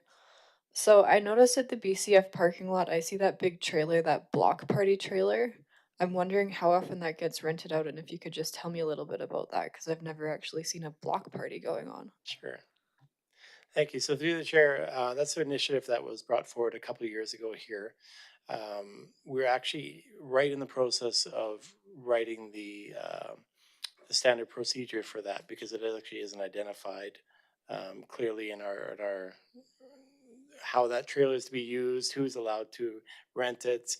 We do have a program in place, some application forms, but it doesn't actually point to any specifics on that. So we call it rented out. It's really just a damage deposit we ask for, and I mean it's free to rent out for community members. The intent, I think, was that it was for different community associations, or even if the cul-de-sac wanted to get a couple of the neighbors together, we would supply that trailer. It's got a barbecue and it's got tents, all that sort of thing, and really we'd allow them to take that for this certain amount of time. We've had a few requests lately for it to go to private events and that sort of thing, and I think that's where I'm really starting to write these procedure manuals on it to clarify what the actual use of it is. I think that's maybe not a bad idea anyways for private. It's just to get it used, and as long as it's something that is visible to the public. But yeah, there's not a lot of detail as to how that program was structured. I can't answer that specifically. Thanks for getting that set up. Good. Just going back on that, I have seen it used in a couple of communities. One of the thoughts I think behind it was a bit of sort of crime prevention, with the idea that get to know your neighbors, have a relationship with your neighbors, talk to them every day, see them coming in and out of their house. So it was a way of building community like that, I think, was part of the focus behind it. And I've seen it used in a couple of places rather successfully. And yeah, I think it's an interesting piece of equipment, and I think that's a good idea as well. If we can get more use out of it for rental purposes, is great.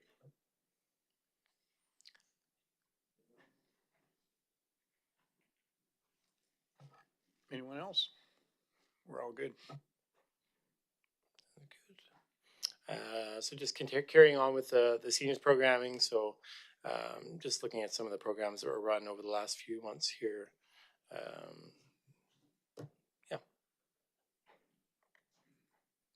Oh, sorry. Councillor McNeil. Just before you go to the next section, I did have one question with respect to the Drum Life. So it's great to hear that it's, you know, it's basically subscribed, fully subscribed, only after 2 weeks. I'm wondering then if we could research some other opportunities where we could get grants, since we no longer can utilize FCSS funds for this. And to me, there clearly is a need. I was also thinking about Marigold Library System, because one of the resources they offer is an online grants database. And I can look into that and confirm what is there, but there might be some opportunities for some other grants for this. Thank you for that. Through the chair, definitely we're going to see what opportunities we have out there. We know that this program is highly regarded in the community here as beneficial. So I want to see if there's any other options for bringing grant funding, a different stream of grant funding in to help support it.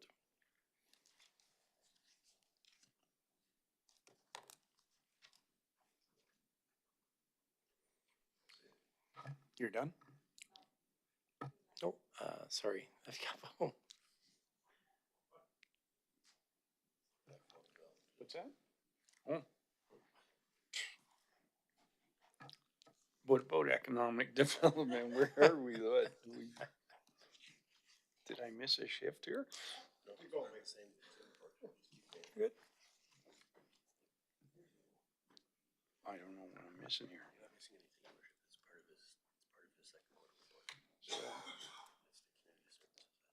Okay. Yeah, I don't carry on. What, are we voting on this or what are we doing? No, keep going. Well, a few more slides, please, Mr. Mayor. Why am I waiting?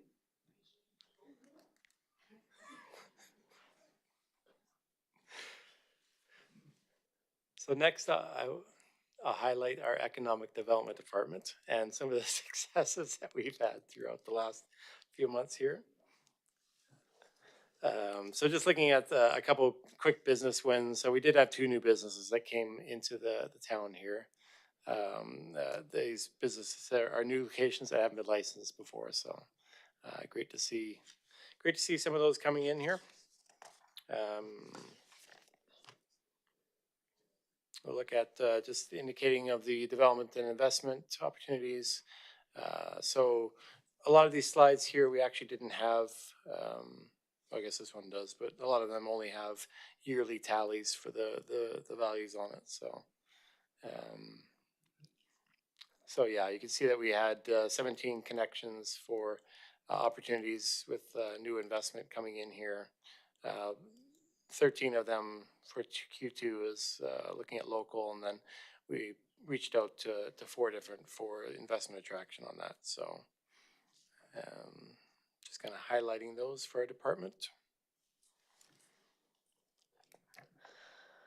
I was wondering if, as well as doing the Q2, for example, business development wins, if you would be able to include a statistic for us how many outgoing businesses we have, just to provide a more comprehensive picture. Thank you. So through the chair, outgoing as far as closing down, leaving? Yeah. Okay, sure. I can definitely Thank you. identify those.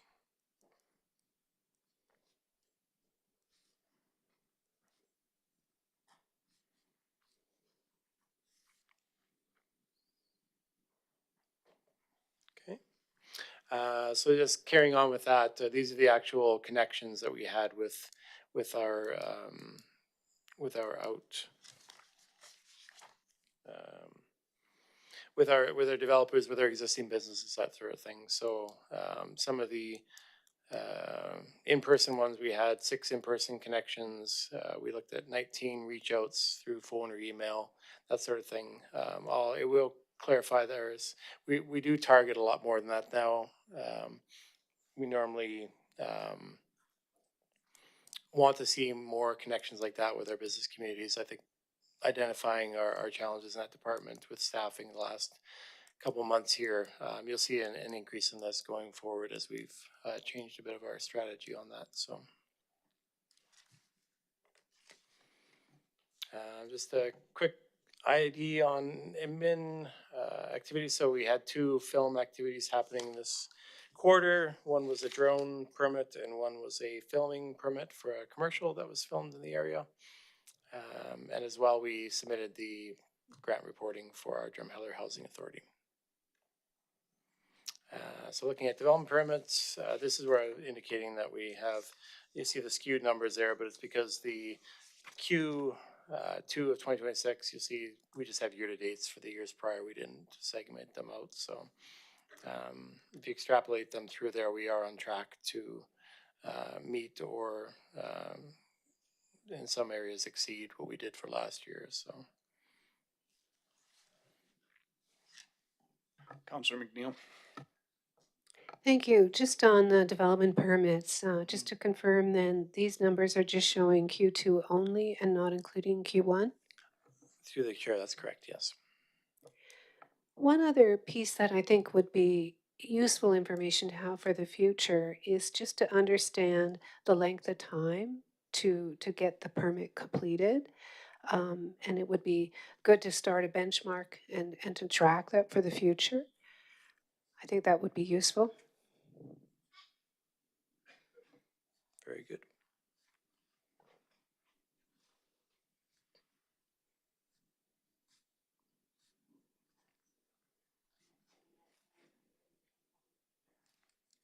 Anyone else?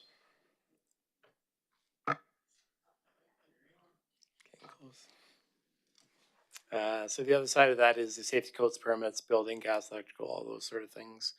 And then you can see our numbers are, again, consistent with ending the year similar to what we were the year before in a lot of our permitting. And then you see the building permit values, just about 4 million so far for sorry, I think this one actually is year to date for the Q2 on that one. So 3.8 million year to date.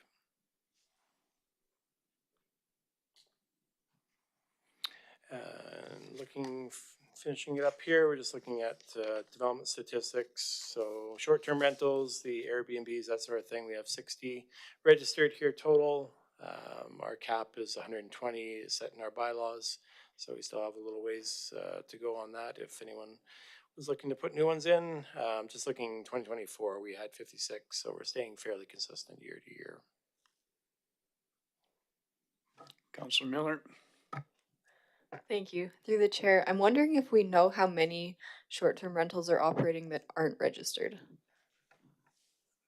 I think through the chair, we have, so if council is not aware, we actually have a pretty extensive software system that monitors through MLS and that sort of thing.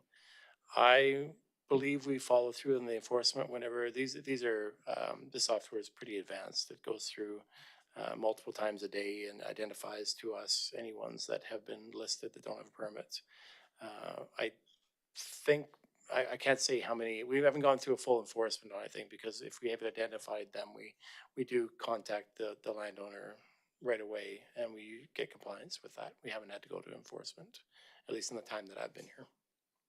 Thank you. That's interesting to know. Mm-hmm. So we got 60 in total that are known.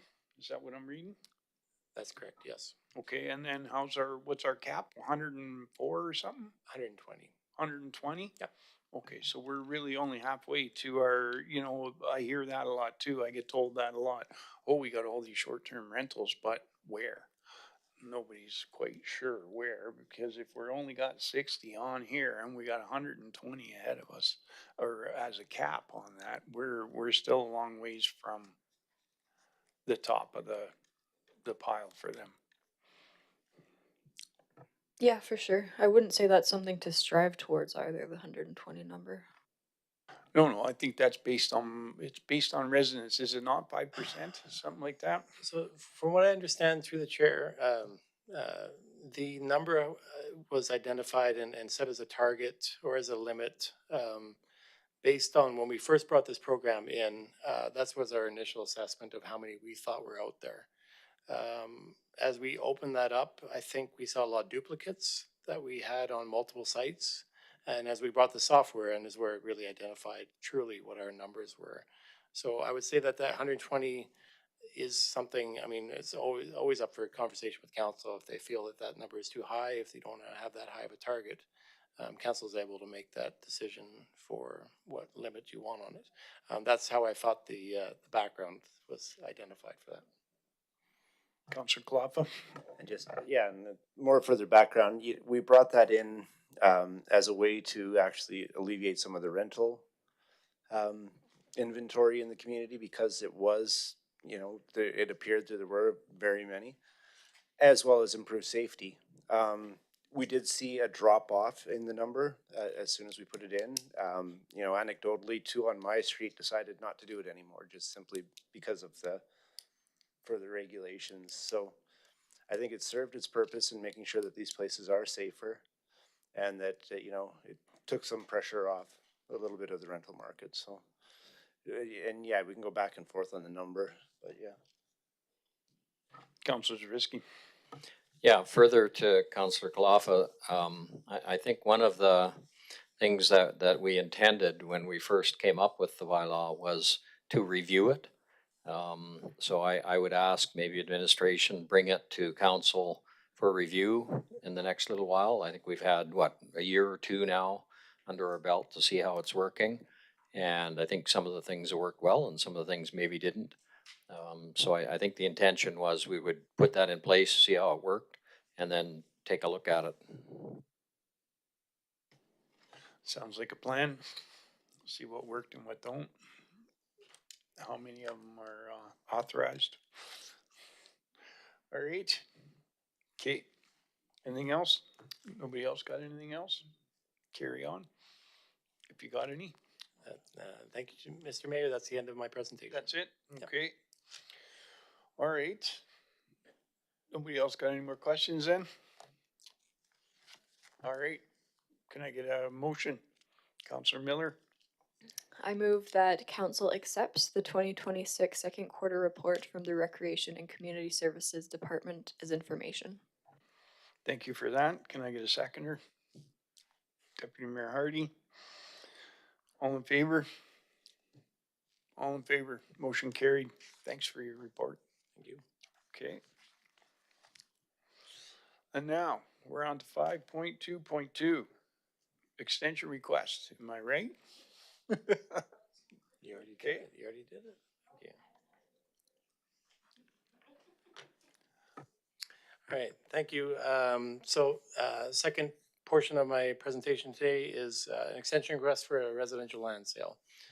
So the town has received a request to amend a condition on a recent residential sale within the town. The purchaser is seeking a 3-year extension to this requirement to construct a new dwelling on the property.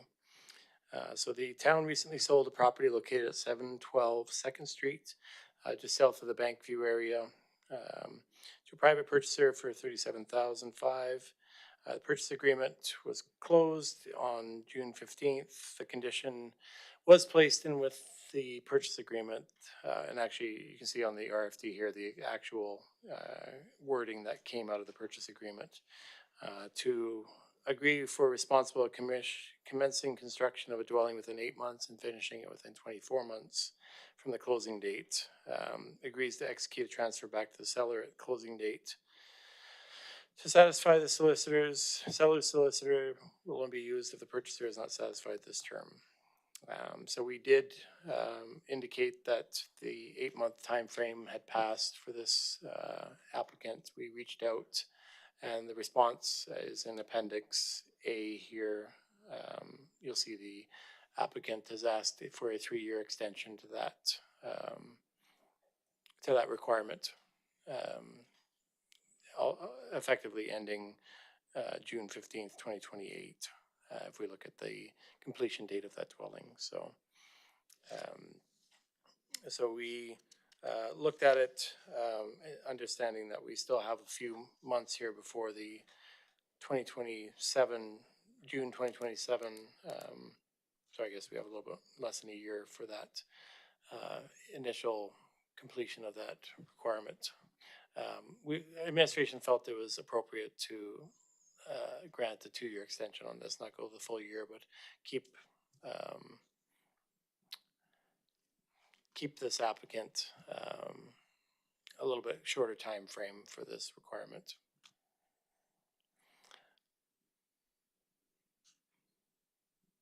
So yes, the recommendation you can see. So I guess the financial implications on this. Looking at if council was to look at the option of repurchasing a property, there would be some consideration towards some financial if we did need to use a realtor, that sort of thing, to buy it back and then resell it again or to hold it. There is some question as to the selling. There was no indication on what that sale price would be coming back to us here. So those are things that we'd have to discuss internally here to see if a purchase price can be agreed between us and the current landowner.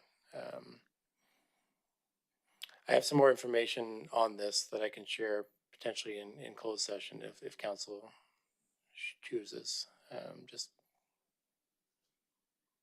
discussion on it. Councillor Miller.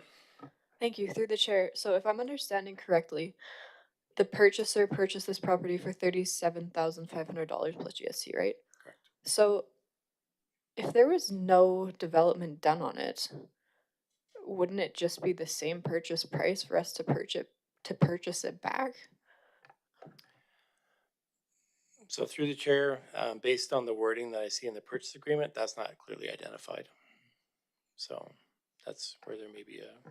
Moving forward, is that something that we could identify just for ease if this happens to come up again in the future? Because it seems like a pretty straightforward thing to put in there. So there is, through the chair, there's quite a different system if we're looking at putting these conditions on a purchase. It wouldn't be in the purchase agreement. It'd be in an agreement between the landowner and the municipality with securities in place or with very clearly defined penalties and that sort of thing, and repurchase pricing and timelines tied to it. That's what I say. I think there's some conversation if we do go down this path of looking to repurchase this that we need to have to make sure that we're putting forward something that's can be that isn't going to be challenged. Councillor Zarisky. Couple of comments. My first comment would be, why is this coming to council? Why isn't it coming to MPC?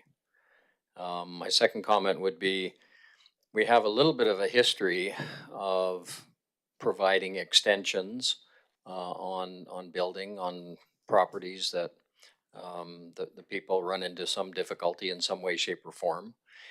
And we have, provided those extensions. That being said, we have also been basically burnt on some of these extensions. I guess the one that I'm thinking of that is probably the most evident is the property beside the Napier Theatre, which was a nice little park, had some dinosaurs, had a nice little bench, had some grass, and then it was sold to a developer who was going to develop it and got a permit and started building and put the foundation down, and it's been sitting there like that for, 10 years, I'm going to say. So we have to be a little bit careful. We can certainly give an extension, but I think it has to be pretty strict in terms of this is the extension and this is it, and this will happen at this time if things don't happen. So. Deputy Mayor Hardy. Is there a way that the extension can be given with a contract that if not done by this date, the land will be purchased back at this price? it is only like a 30-foot lot or something like that. So like, it's not easy to sell, Right. but I guess, is there a way to put the stipulation in with this extension? Through the chair, yes, definitely, we can have that. It would be put back to the landowner to provide agreement on that. But we can definitely propose something that will have those level of restriction, level of commitment from the landowner. Yes, definitely. Councillor McNeil? Yeah, something I noticed when I look at the RFD, I'm wondering if there's an error in the recommended motion, because I remember when I reviewed it that if the recommended time frame or extension is 2 years, and when I look at the recommended motion, it states the final construction of the dwelling to be completed by June 15th, 2029, which puts that 3 years. So am I correct in that? Should it be June 2028? Yes. Thank you through the chair. That is an error. It should be June 15th, 2028 extension.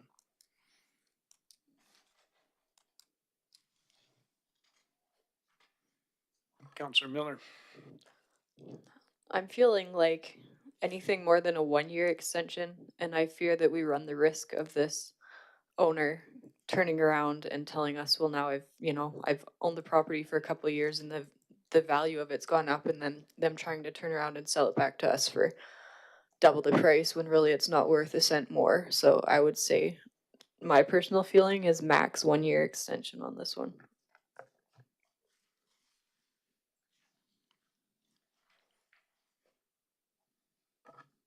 Anybody else?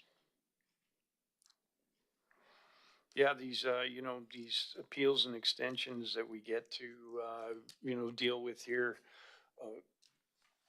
you get people that could come along and, take advantage of it type of thing. And if there's gonna be a requisition, if there's gonna be a stipulation that you're gonna build on it, then there should be some type of a parameter, both in time and monetary. If they're, if they're going up, it's set a cap on it. You're gonna have to build. This is we're getting to learn again over here. Find another way here to frame these kind of sales. And it might be a 30-foot lot, but I mean, in Calgary, there's a lot of lots that are only 25 feet, and they're getting filled up with infills all over the place. So, Councillor Miller? Exactly, very good point. And I also noticed that this letter here from the purchaser mentions that they do have other properties in Calgary and in Edmonton. So are they just coming to the realization, hey, these are the priorities, they're worth a lot more, Drumheller's not worth our time? Right? Learn your lessons well there, Mr. Zier. Very good. Anybody wanna give a motion here? Sorry. Oh. Through the chair, just I failed to answer Mr. Zarisky, Councillor Zarisky's question about the MPC. So this is before council. Just council does have ultimate authority on lands within the property. MPC makes decisions on development authority and that sort of thing. Referencing to subdivision, but council would have the ultimate authority on decisions for land purchasing and sales.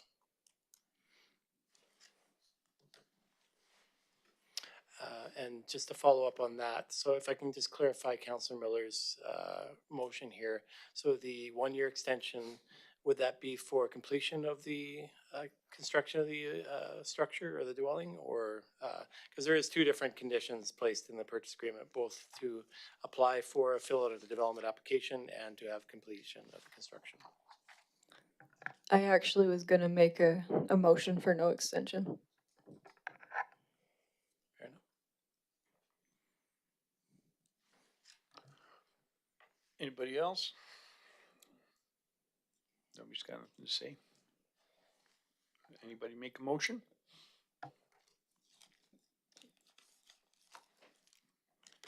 Councillor Miller? Mr. Zier, what would you recommend that I put onto this? because you just asked, there's the two parts to it, right? What would you recommend that I put on? No extension, anything else added on to that would make our lives easier down the road? So through the chair, if council's direction is for not providing an extension on this, we do have, because the property closed on June 15th of 2025, he does have until June 15th, 27 to action this and have a completed development on that site. So we wouldn't move forward on any sort of recall back to them until that time. Really, it just seems like, you know, he feels that this is the least amount of money he can leave it tied up over here, and he's just gonna leave it till something else better comes along. I don't know, I'm looking at some of our other options here, you know, request to bring back information for future regarding the option to repurchase from the current owner. I mean, that's a way to look at it as well. Are they looking after, yeah, that's a good question. Are they looking after the property? Are they cutting the grass?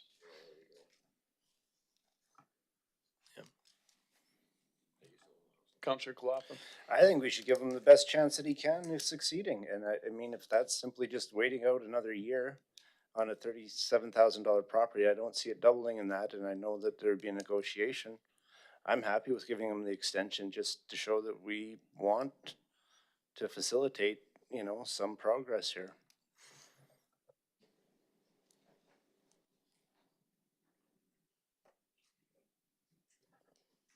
Councillor Miller? I move the council does not approve the extension of the purchase agreement contractual requirement to complete construction of a dwelling on the land located at 712 2nd Street Southwest, Plan 4159 CP, Block 6, Lot 10, with final construction of the dwelling to be completed by, did you say it was 2027 then? 28. It would be 28 or 27? So through the chair, if there's a 2-year extension, then it would be 2028, yes. But no extension, then he's got until 27, right? Sorry, it's to 2027, yes. Okay, to 2027.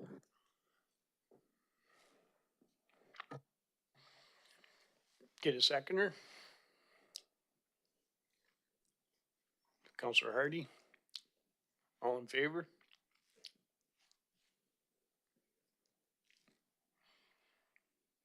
So all against?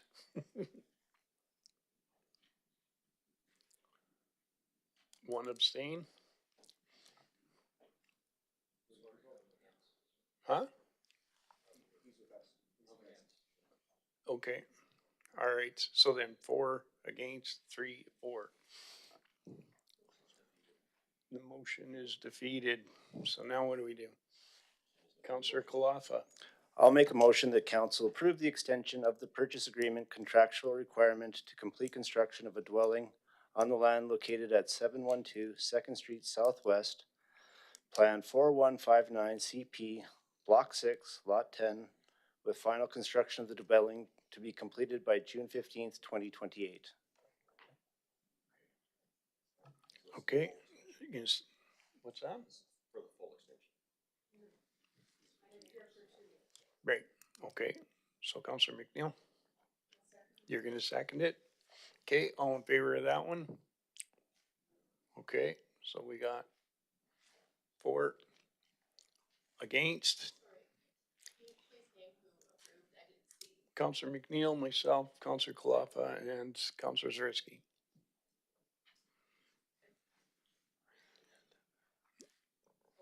Okay.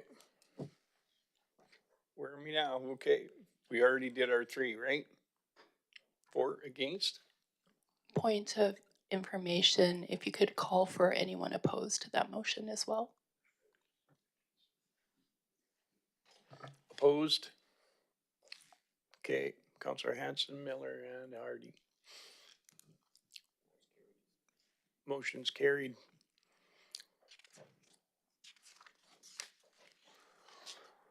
All right.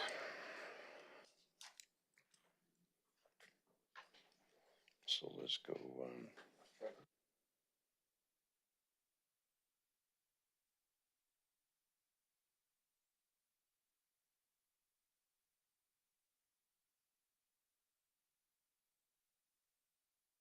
All right, on to 5.3, our Director of Emergency and Protective Services.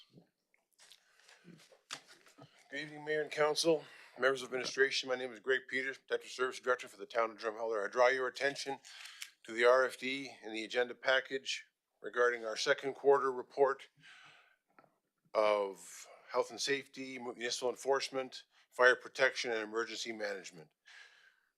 We believe this is in keeping with strategic policy pillar number 1, sustainable services for the town of Drumheller.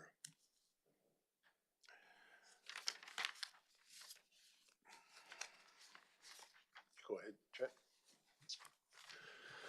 Okay, I will start us off with municipal enforcement. For any members of the public watching tonight, my name is Trent Cure. I'm the department manager. I'll be providing an update on enforcement's Q2 activities in 2026. Starting with occurrences, these represent files that come in via complaint, but also proactive initiatives undertaken by our officers. We dealt with 333 total occurrences. As you can see by the pie chart in front of you, we had a very balanced and diverse quarter, providing a variety of different enforcement services throughout the community. Between property maintenance, parking, vehicles, as well as animal control, we certainly stayed steady. On the property maintenance side, 88 community standards vegetation, and then 49 calls for other property maintenance issues other than vegetation. We definitely know it was rainy spring out there, so we worked with people, gave a lot of extensions on those grass notices. We're all fighting the elements. Lots of tourists coming to town as well. So we saw lots of vehicles on our roadways as well as vehicles in the parking lot. Lots of time spent on animal control as well. Quite a few intakes, but then also a few aggressive animal incidents, unfortunately. Excuse me, one question. Can we interrupt? Yeah, just one question on the traffic noise. So is that noisy traffic that you target, or? So through the chair to Councillor Zarisky, we had a number of complaints about people with loud stereos in their vehicles as well as loud mufflers. We generally work towards voluntary compliance. Please turn down your stereo when you're in the parking lot at the high school. So some of the noisiest vehicles I find are motorcycles, specifically Harley Davidson motorcycles. I mean, you can hear them from one end of the valley to the other. So are they exempt, or do you pull them over and say your vehicle is too loud? No, there's no exemption. This is a challenge that faces police forces in the cities in Alberta, as well as municipal enforcement. There's no exemption. Often it's an individual thing the operator owner will do to their motorcycle. They can be, so of course, nobody's exempt from the law. They can be cited, but catching and processing a sanction is another thing. It's a similar, I've had similar discussions with members of police forces in Medicine Hat, Calgary, Edmonton, members of our traffic unit in the RCMP. It's, yes, it's there, and no, it's not allowed, but it's very difficult to work with and very difficult to enforce.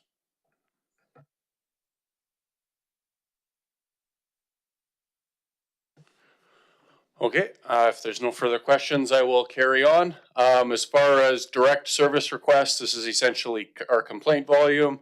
Had 170 different service requests. The variety of our requests come in on the phone or via C-Click Fix, but we also get referrals from partner agencies and people approaching officers out in the public. We want to make sure those people have their concerns addressed as well. As far as other statistics, we laid 76 charges, 2 summons, and 4 vehicles saw the tow truck. Controlled parking, this is always kind of reported as its own area. It's a unique enforcement and doesn't fit quite as neatly into one specific call for service, so we do report it a little bit differently as opposed to blending it in with all our other occurrences. The officers scanned 1,587 license plates through the plate recognition device this quarter. That's not necessarily always 1,500 vehicles. Sometimes vehicles are checked multiple times.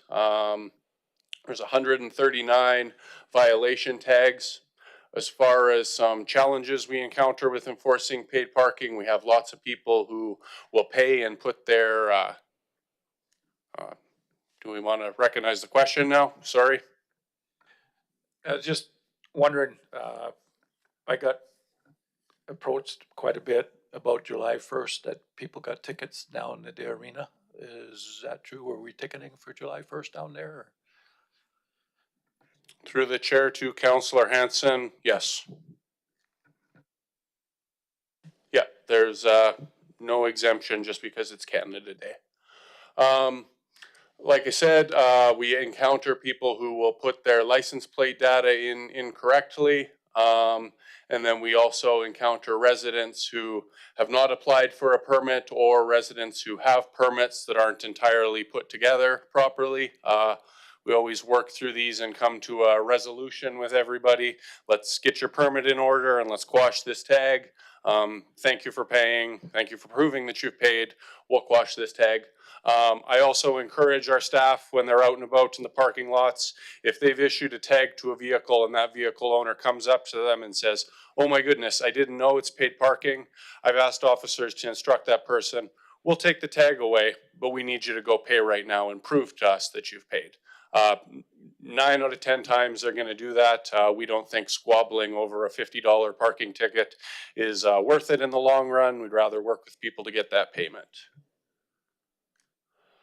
Animal control, we had 14 animals that required extended holds and rehoming this quarter. It was the most in one quarter I've ever encountered in my time with the town. I'm guessing it's up there for Greg as well. These critters take up a lot of our time, but it's worth it. Lots of kennel cleaning, and the animals that find us aren't always necessarily the best behaved. I'm not sure if you've tried to handle a feral cat before. You can't, but we certainly do our best. We work with a variety of different shelters province-wide. Boomers Haven and Irricana is a huge help to us, as well as lots of private citizens will step up and take one of these critters from us, and we just do our best to give everyone the best shot moving forward. Pleased to report that we do continue to have positive relationships with other enforcement agencies that service the valley, the RCMP, sheriffs, and our neighboring county peace officers. We did do a collaborative traffic operation in June where 17 violation tickets were issued and 3 verbal warnings were given. We accounted for 4 of the 20 enforcement statistics in this operation. We also took part in the Ride Smart bike safety event with a variety of other enforcement officers. We had Starland County out, as well as the RCMP. Corporal McDonald and I tag teamed the hand signal station. It's a lot of fun out there with the kids. I know Director Zier noted we had less attendance at the event this year as opposed to the year before, but the year before we were certainly busy, and I wonder if the weather might have had something to do with it. I think this is really, really positive event, and we certainly enjoy taking part in it and working with the kids out there. That's my part of the quarterly report. Before I give it back to Greg, 2 hands. Councillor McNeil. Thank you very much for the presentation. Appreciate it. I was just curious, when you talked about working with partner municipalities, who from our neighboring municipalities did you work with on that enforcement collaborative traffic operation? Through the chair to Councillor McNeil, Nihil County is probably our strongest relationship. Deb Neitz, their manager of protective services, Ming Hong and Amber Hay, their community peace officers. We've got great relations. They came in, helped out during that operation. I know Starland County's got a little bit of turnover in their enforcement department right now. And we did actually meet up with Wheatland County, but that was this quarter. We hadn't met them before. So we know the names and the faces of all the peace officers in our neighboring counties. Excellent, thank you. I have one more question, and it was back near the beginning of your presentation, and then you had referenced, you know, the contacting landowners with respect to the height of the grass, and then of course the wet season that we had. I'm just curious, what about weed notices? Have you had any of those in Q2 that you dealt with? So through the chair to Councillor McNeil, it's weed notice and grass notice is essentially the same thing for us. If perhaps you might be talking about noxious, prohibited weeds, we do see black henbane occasionally throughout the valley or creeping bellflower. A little bit of black henbane, like maybe 1 or 2 calls for service related to the Weed Control Act. But when we give a notice for vegetation, it's for grass and weeds. Okay, thank you. Councillor Zawierski. Further to Councillor McNeil's comment, so you basically deal with enforcement of weeds and vegetation control on private property. So do you notice weeds and needed vegetation control on town property? And if you do, what do you do about that? So through the chair to Councillor Zawierski, as I noted, we're all dealing with challenges. I think both the town and our citizens in dealing with all the rain and vegetation in the spring. When you're interpreting the community standards bylaw, it's within the section that the grass and weeds need to be unsightly in comparison to the surrounding area. So if I have a complaint about a parcel that's private land and there's town land that is adjacent or nearby that parcel that also needs maintenance, we're likely going to hold off on that notice. I would expect people are holding off on that notice to make sure that we're maintaining our properties in and around those before we're necessarily going out and doing enforcement of it. Anybody else? No. Okay. Thanks for that. Thanks for your presentation there, Trent. Good. Thanks, Trent. We'll just continue. We have hired a new health and safety officer. She started the second week of June. She's working diligently to bring herself up to speed on how we've done business, and bringing new ideas on how we will conduct business in the future with our health and safety program. I believe we have hired the right person. This person is qualified, has industrial experience, commercial experience. So nothing's going to be revamped overnight, but yeah, we'll be bringing stuff to council as we progress along the line there. That's really all I can say about that. There's a lot of work going on at this time, excuse me, at this time, but that's where we're at. There's a myriad of, the fire chief was unable to attend this evening. There's a medical issue in the family that he's helping with. There's a myriad of fire statistics and numbers there. I'm happy to answer any questions if council have any issue or any questions on the fire report.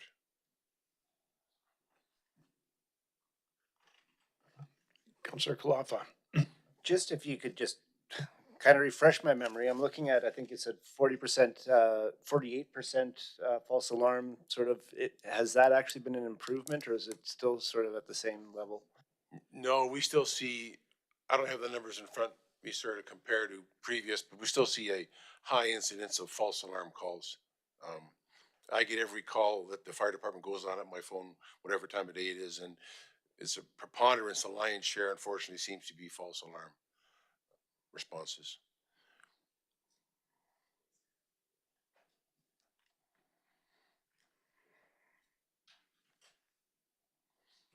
Anyone else? Councillor Zawierski. Yeah, just a further comment to that. We did have a presentation a little while ago about a person who got false alarm infraction and had to pay.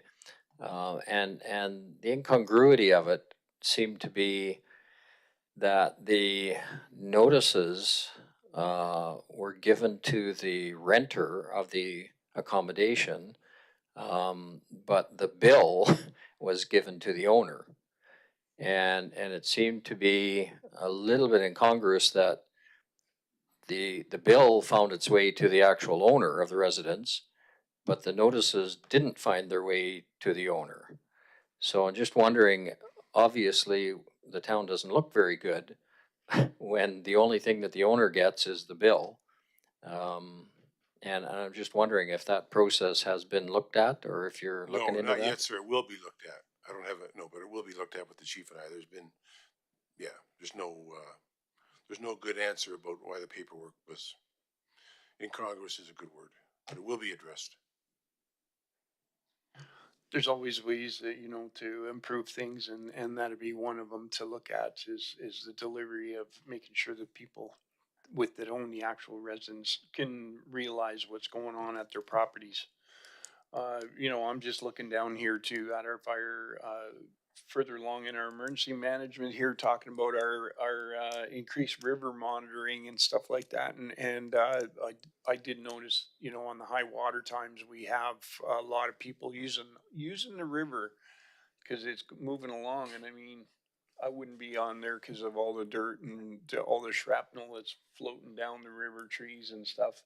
And you know, people that are putting themselves in the water at that time, and as much fun as it might be, the rescue that you're expecting may not be the kind of thing that you're it's not like we got a speedboat here, or we have a whole crew of people with fast boats to be able to go rescue people. So I think that's something that we should probably look at is a risk analysis of being in our river when the water's flowing. You know, you hear about it in Calgary, you hear about it in other river communities. I think that's something that we should probably look at as well. Well, even with the multitude of announcements and cautions in the city of Calgary, people still were on the river. I know police officers dealing with people on the river, and they shouldn't have been there in the first, and they put themselves at peril. So I'm not quite sure what to say. No, I'm just saying that it might be something that we could have a little bit of a look at and try and figure out a way to come up with something in there to make sure that our residents and our visitors get notified that, you know what, you're going in, you're putting it, it's on you, type of thing, right? So, all right. I could just comment lastly on the during the heightened concern for flooding mid-May to mid-July, we were employing, Trent and I specifically, um, um, different sources, different methods to keep abreast of the river levels, anticipation, what's coming down the river, what's coming from the dam, the snow melt, the rainfalls, all these things. We seem to have a couple instances of higher than normal water, but nothing that we couldn't handle easily and pass through the valley. So, and we'll be doing the same next year. And we're always cognizant of what's going on, but during the period of May to mid-July is especially concern. Anything you want to say? Just further to Greg's comments, I do just want to note the folks in the River Forecasting Center in Edmonton are fantastic throughout all the rainfalls. If there was ever expectation that there would be increased flow from upstream, they were on the phone with us saying, hey, just want to touch base with you and see what you're seeing on a local level. Do you think that there's room for a high stream advisory? We're not inclined to issue one just yet, but you folks are the ones on the ground seeing this, so let us know. So we had great communication from them all spring, many phone calls. So yeah, kudos to them, and glad we have them working with us. It's good to have a relationship like that with an important resource like that, for sure. All right, anybody else? Anything else to add at this point? No other questions? Nothing like that? then can we get a motion for this? Counselor McNeil? I move that council accepts the 2026 second quarter report from the Emergency and Protective Services Department as information. Thank you for that. Can I get a seconder? Counselor Hanson? All in favor? Motion carried. Thank you. Thank you, gentlemen.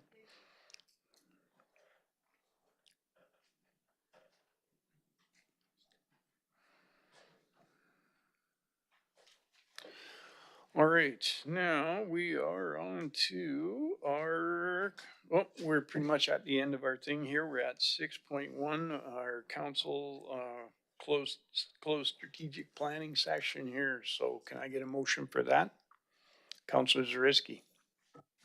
Yeah, I move the council closes the meeting to the public at 7:15 p.m. to discuss personnel, land and legal as per ATIA 19, disclosure harmful to business interests of a third party, ATIA 20, disclosure harmful to personal privacy, ATIA 22, confidential evaluations, ATIA 29, advice from officials, and ATIA 32, privileged information. Can I get a seconder? Councilor Miller, all in favor? Okay, thank you. Thanks for coming out. Thanks for tuning in, folks, and be safe out there.